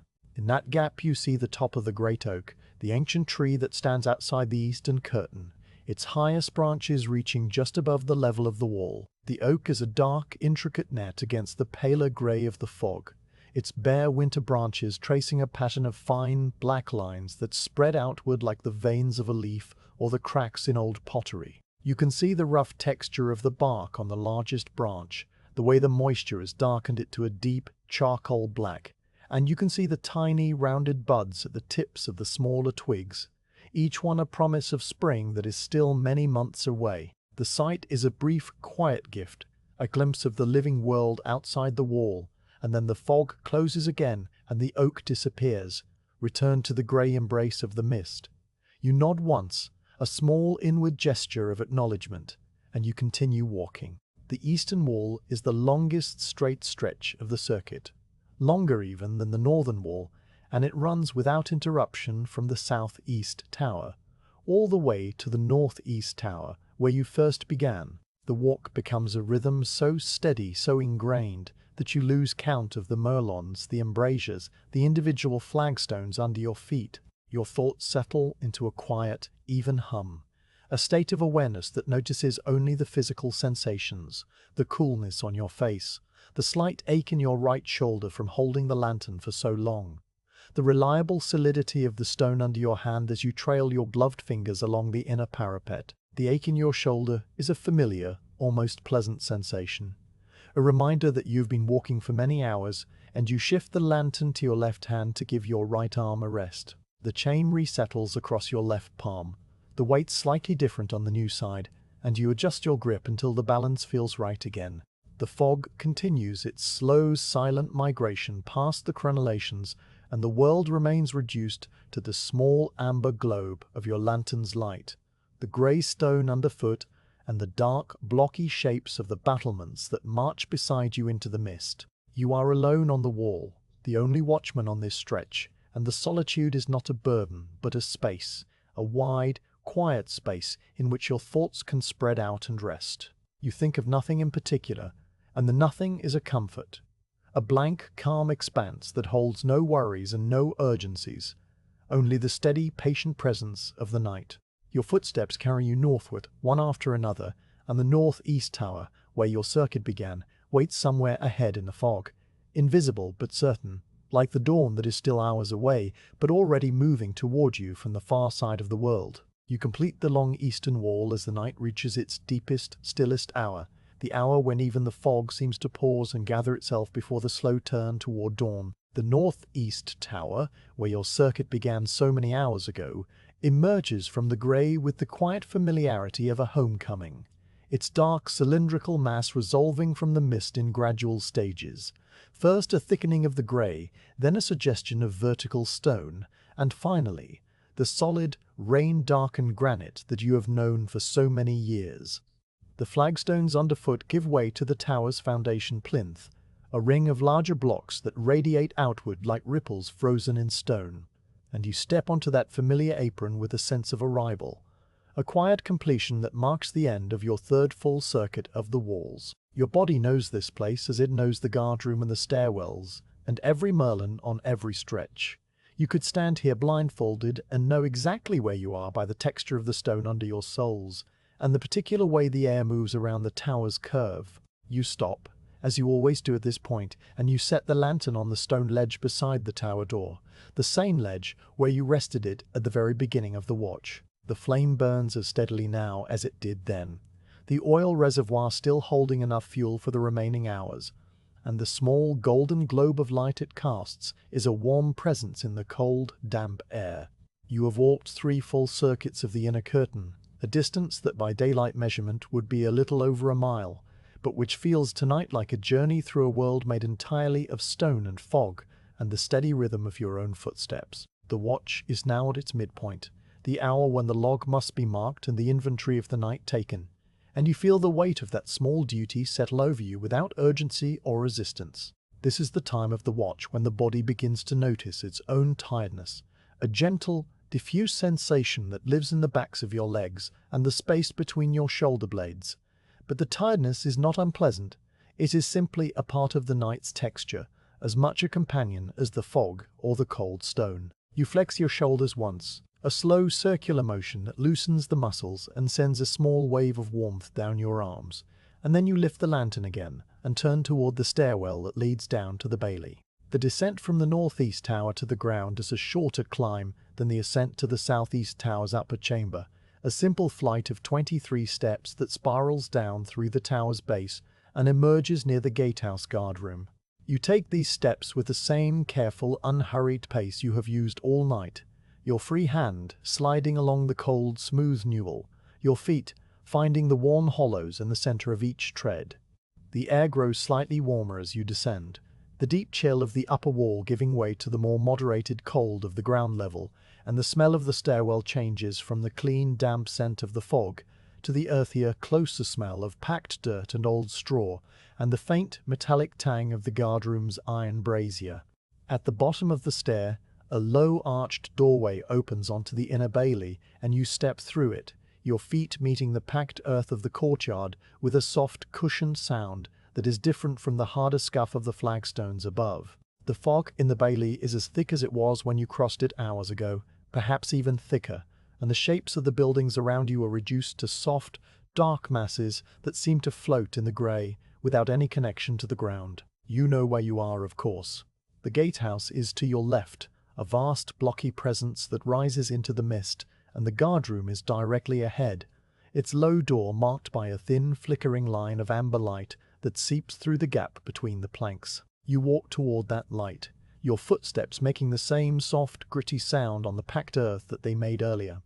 And as you approach the guardroom door, You can hear the faint, steady tick of cooling metal from the brazier within, and the low, regular breathing of the gatehouse guard who is still at his post. You do not knock. The guard room is a shared space for all watchmen, and the door is never barred during the night hours.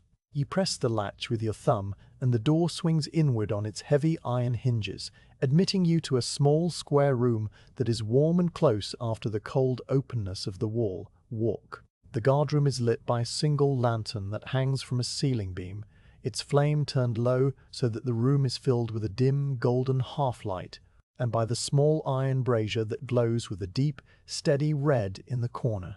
The gatehouse guard, a man whose name you know but rarely speak, looks up from his low stool as you enter, and he nods once, a small, slow movement of his head that acknowledges your presence without disturbing the silence. You return the nod, and then you cross to the wooden board that hangs on the wall beside the inner door, where the watch log is kept. The board is a simple affair of pine planks, darkened by age in the smoke of countless lanterns, and on it rests a single wax tablet, its surface smoothed and ready for the stylus. The tablet is a rectangle of pale beeswax set into a wooden frame, and its surface is soft and slightly warm to the touch, the wax holding the memory of the many marks that have been made and erased over years of watches. Beside the tablet hangs the stylus, an iron rod with a pointed end for writing and a flat, spatulate end for smoothing the wax when a new entry is needed.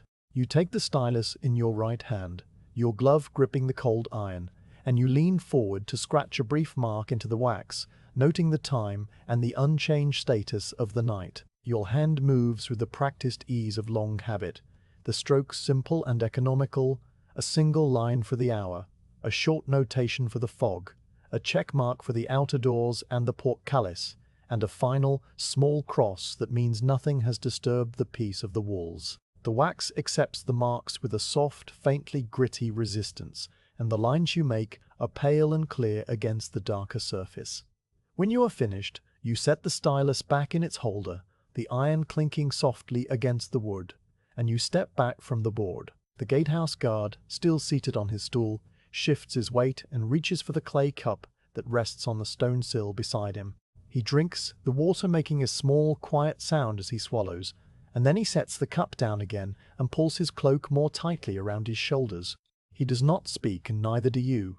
The watch is not a time for conversation, and the silence between you is a comfortable, shared thing, a mutual acknowledgement that words are not needed when the night is so still and the duty so simple. You cross to the stone cistern that stands in the opposite corner of the guardroom, a tall, cylindrical vessel carved from a single block of granite and fitted with a wooden lid that is dark with moisture. You lift the lid, the wood cool and smooth under your glove, and you reach for the iron ladle that hangs from a hook on the cistern's side. The ladle is old and heavy, its bowl dented from years of use, and it makes a soft, ringing sound as you dip it into the water, a sound that echoes faintly in the small stone room. The water is cold and clear, tasting faintly of limestone and cold iron, and you drink it slowly, feeling the chill spread downward through your chest and settle in your stomach. The sensation is pleasant, a small bracing refreshment that sharpens your senses without disturbing the deep calm of the night.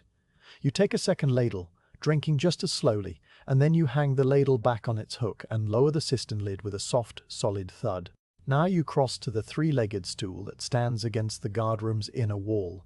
A stool that has been in this room for as long as anyone can remember, its seat polished to a dark, smooth shine by the passage of generations of watchmen. You sit, your body settling onto the wood with a sense of relief that you had not consciously anticipated, and you let your hands rest on your knees, the lantern set on the stone floor beside your foot. The stool is low, and the seat is slightly concave, worn into a shallow bowl that fits your body with surprising comfort, and you lean back against the cold stone wall, feeling the chill of the granite through your mantle and tunic. The guardroom is quiet. The only sounds, the soft, rhythmic breathing of the gatehouse guard, the faint, steady hiss of the brazier's coals, and the very distant, almost imperceptible whisper of the fog as it moves past the high arrow slits in the outer wall. You sit in that quiet without moving, your breathing slowing to match the stillness, your thoughts settling into a state of calm, diffuse awareness that is not quite wakefulness and not quite sleep, but something between, a restful, floating presence that asks nothing of you but your continued presence. As you sit, you become aware of the other watchman on the eastern wall, the man who walks the outer curtain between the gatehouse and the far postern. His footfalls are a distant, rhythmic echo of your own, a soft, regular scuff that drifts down through the fog and enters the guardroom as a faint, almost musical pattern of sound. You can track his progress along the wall by the sound, the slight pause at the first tower, the longer stride across the straight stretch, the slow, careful steps as he navigates the narrow curve near the postern gate. He is a good watchman, steady and reliable, and you listen to his footfalls with a quiet, professional satisfaction, the sound a confirmation that the castle is held in careful, wakeful hands even while it sleeps. The sound is also a comfort, a reminder that you are not alone in the vast, quiet darkness, and you let it wash over you without focusing on it. A background rhythm that blends with the tick of the brazier and the whisper of the fog. After a measured interval, a space of time that might be a quarter of an hour, or might be twice that, you feel the rest begin to shift into a readiness to move again. The tiredness is still there, a gentle, diffuse presence in your limbs, but it has been softened by the stool and the water and the quiet of the guardroom, and you know that you are ready to begin the next phase of the watch. You stand slowly, your legs unfolding from the stool with a slight, pleasant stiffness, and you stretch your arms above your head. A long, slow motion that pulls the muscles of your back and shoulders and sends a wave of warmth through your body.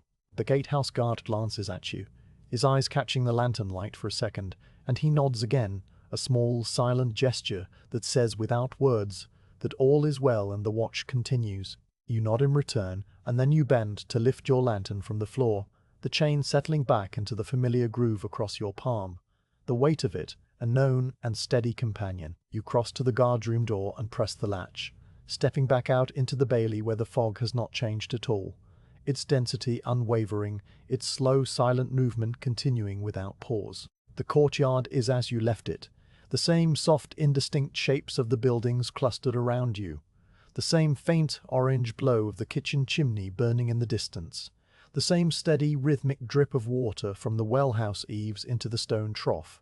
You stand for a moment just outside the guardroom door, letting the cold air wrap around you, and you look up toward the invisible wall, walk high above, where you will soon be walking again, your lantern a small, moving point of gold in the vast, grey darkness. The rest has done its work, and the hours ahead stretch before you with the same quiet, patient promise they held when the watch began.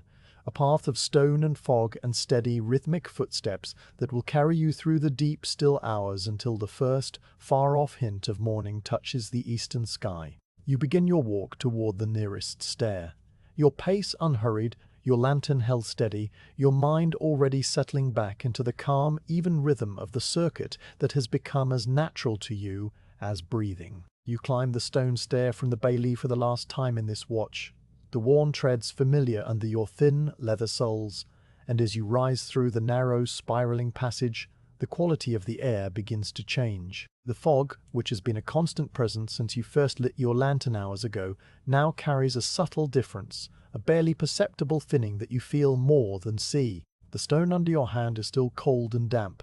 The lantern's glow still pushes back only a small sphere of amber, but there is something lighter in the mist itself, a softening at its edges that speaks of the slow approach of morning. You reach the top of the stair and step out onto the northeast corner's small flagstone apron, and you pause there, your lantern held at your side, your face turned into the grey that still hides the eastern horizon. The air is fractionally crisper than it was during your mid-watch rest, and it touches your cheeks with a cool, clean sharpness that wakes the skin without disturbing the deep, settled calm inside you. The fog is still dense enough to obscure everything beyond 20 paces, but now those paces seem to hold a faint, silvery undertone, as if the darkness itself were being slowly diluted by some distant, unseen light. You begin your next circuit, walking once more along the eastern wall toward the northeast tower, and your feet find the flagstones with the same steady, unhurried rhythm they have kept all night. The path is so familiar now that you no longer need to look at the ground. Your body knows every slight unevenness, every shallow dip where rainwater pools, every patch of lichen that makes the stone slightly rougher underfoot. You pass the merlons one by one, each dark, blocky shape emerging from the fog and then fading behind you, and the only sounds are the soft scuff of your soles, the gentle clink of the lantern's chain, and the quiet whisper of your mantle brushing against your legs. The silence is as deep as ever, but it seems to have loosened just a little, as if the whole castle were holding its breath in anticipation of the dawn. You notice these small changes without dwelling on them, adding them to the quiet inventory of the watch, and you continue northward, your pace unhurried, your breathing slow and regular. When you reach the northeast tower, you pause only briefly, touching the cold iron of the door latch to confirm it is still secure, and then you turn onto the northern curtain wall, the same stretch you walked hours ago when the fog was at its thickest. Here the change is more noticeable. The mist no longer rolls in dense, solid banks from the forest, but drifts instead in lighter, more broken coils, their edges fraying and reforming in a slow, continuous dance. The air is colder now, the deepest cold of the night that comes just before the first hint of light, and you pull your mantle a little closer, your fingers tucking the coarse wool under your chin. The scent of the forest is still present, that damp, earthy smell of wet leaves and old bark, but it is fainter now, overlaid with a fresher, cleaner note that comes from the east, a hint of distant frost and cold, open air. You walk the long northern wall with the same patient cadence, and the merlons pass beside you one after another, each one a silent, familiar sentinel. As you round the northwest tower and begin the descent to the bailey, you glance upward and see, for the first time in many hours, a faint pale patch in the grey directly overhead. It is not a star, not yet, but it is a place where the fog has thinned enough to allow a deeper darkness to show through, a darkness that is not the warm, close dark of the mist, but the cold, infinite dark of the upper sky. The sight is a quiet, almost imperceptible promise, and you receive it without stopping, your feet already carrying you down the spiral stair, your hands sliding along the cold, smooth newel.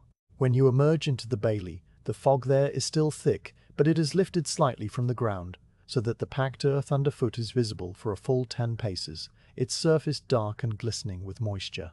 The wellhouse eaves still drip their slow, rhythmic drops into the stone trough, but the sound seems louder now, clearer, as if the thinning mist were allowing it to travel further. You cross the courtyard toward the western stair, your shadow a long, faint shape on the wet ground, and you climb again, ready to walk the western wall one more time. The western wall, sheltered by the great hall, holds its fog a little longer than the other stretches, but even here you can sense the approaching dawn. The windows of the hall, which were utterly black when you passed them earlier, now show the faintest trace of definition, their stone tracery just barely visible against the slightly paler darkness within.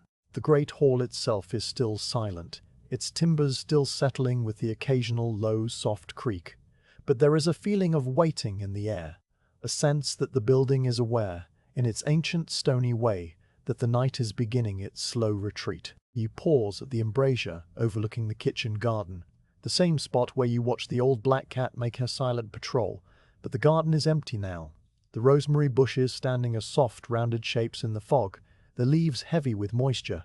The cat has returned to her warm spot by the kitchen hearth, her night's work done, and you are alone with the quiet and the slowly shifting mist. By the time you complete the western wall and pass the southwest tower, a definite change has begun in the eastern sky, though you cannot yet see it from here. The fog, however, has noticed. It is perceptibly thinner now, its color lightening from a deep charcoal gray to a paler, silvery grey that seems to glow faintly with its own soft light. The battlements ahead, leading to the gatehouse, are no longer mere blocks of darker grey, but distinct shapes of solid stone, each crenellation sharp and clear against the mist. You walk the short southern curtain toward the gatehouse, and the portcullis emerges from the fog with a new clarity, its iron-banded timbers reflecting the lantern light in bright, wet gleams. The guard-room below is still quiet, but you hear the gatehouse guard stir as you pass, the scrape of his stool on the stone floor, followed by a low, deep cough, and you know that he, too, has sensed the slow approach of morning. You climb to the gatehouse platform and stand for a moment looking eastward, but the view is still obscured by the hills and the outer curtain wall. The fog here moves in slow, rolling waves, but above it, very high up, you catch your first glimpse of the sky. It is a small patch of deep, dark blue, almost black, but not quite, and in its center, hanging with a cold, steady brilliance, is a single star. The star is bright and clear, its light a tiny diamond point that seems impossibly distant and yet achingly present. You watch it for a long moment, your breathing slow and quiet, and then the fog shifts again, closing the gap and hiding the star from view. The glimpse is enough. A small, silent confirmation that the night has passed its deepest point and is now moving steadily toward the dawn. You turn away from the gatehouse and continue your circuit, walking the southern wall toward the river, your lantern still burning, but now less necessary, its amber glow beginning to feel warmer against the cooling, lightening air. At the wide embrasure where the river comes closest, you pause again and lean on the cold stone sill. The river's voice has not changed. It is still the same low, constant whisper it has been all night, a sound of deep water moving past submerged roots and over smooth stones. But now you can see the water itself, or at least its reflection of the sky. The fog has lifted just enough to reveal a narrow band of the river's surface, a strip of polished silver that catches the faint, pre-dawn glow from the east and turns it into a moving, shimmering ribbon of light. The older trees on the far bank are still dark, indistinct shapes, but their outlines are sharper now, their bare branches traced against the pale grey water with a delicate, ink-like precision. You watch the river for a while, letting its quiet, continuous motion fill your mind, and then you straighten and resume your walk. The southeast tower, the tallest of the four, emerges from the fog as you approach, its dark stone now showing a faint pewter sheen where the moisture catches the growing light. You climb the spiral stair one final time, your feet slow and certain on the worn treads, and you enter the small square chamber with the narrow east-facing window. The window is no longer a rectangle of grey. It is a pale, silvery opening that frames a section of sky where the deep blue is slowly giving way to a lighter, softer shade, a color that is not yet blue but is no longer black. You set your lantern on the sill and lean forward, your hands resting on the cold stone, and you watch the eastern horizon, invisible but guessable, as it prepares to receive the sun. The fog below is still thick, a rolling sea of white and pale grey that fills the valley, but its upper surface is now touched with the faintest hint of rose, a color so delicate that it might be only your eyes inventing what they long to see. You stand there for a long count of breaths, watching that color deepen and spread, watching the fog begin to glow from within, as if it were a vast, soft lantern itself. When you finally descend from the tower and resume your circuit along the eastern wall for the last time, the world has become a place of soft, diffused light. The fog, now a luminous veil rather than a dense blanket. The flagstones underfoot are clearly visible, their surfaces wet and dark, and the merlons stand out as sharp, grey shapes against a sky that is paler with every passing minute. The lantern's flame, once a necessary guide, is now a gentle, golden companion whose light is gradually being absorbed by the growing brightness of the morning. You walk the long eastern wall with the same even pace you have kept all night, but there is a subtle change in your rhythm, a sense of quiet completion that accompanies each step. The castle is still asleep, the great hall still dark, the kitchen chimney still sending up its thin, steady plume of smoke, but the night watch is drawing to its natural end. As you approach the northeast tower, the starting point of all your circuits, you see that the fog has lifted enough to reveal the full height of the tower, its upper battlements now clear against a sky of pale, watery blue. The star you glimpsed earlier has faded, but in its place a soft, golden light is beginning to spread along the eastern horizon, a light that is not yet the sun, but is its herald, a promise of the day to come. You stop on the small flagstone apron before the tower door, the same spot where you stood at the beginning of the watch, and you set your lantern on the stone ledge. The flame still burns, but now it seems small and unassuming, a little yellow petal against the growing light of the world. You open the lantern's small brass door, and using the tiny snuffer that hangs from a chain beside the wick, you gently press the copper cup over the flame. The fire goes out with a soft, final sigh, and a single thin ribbon of white smoke curls upward,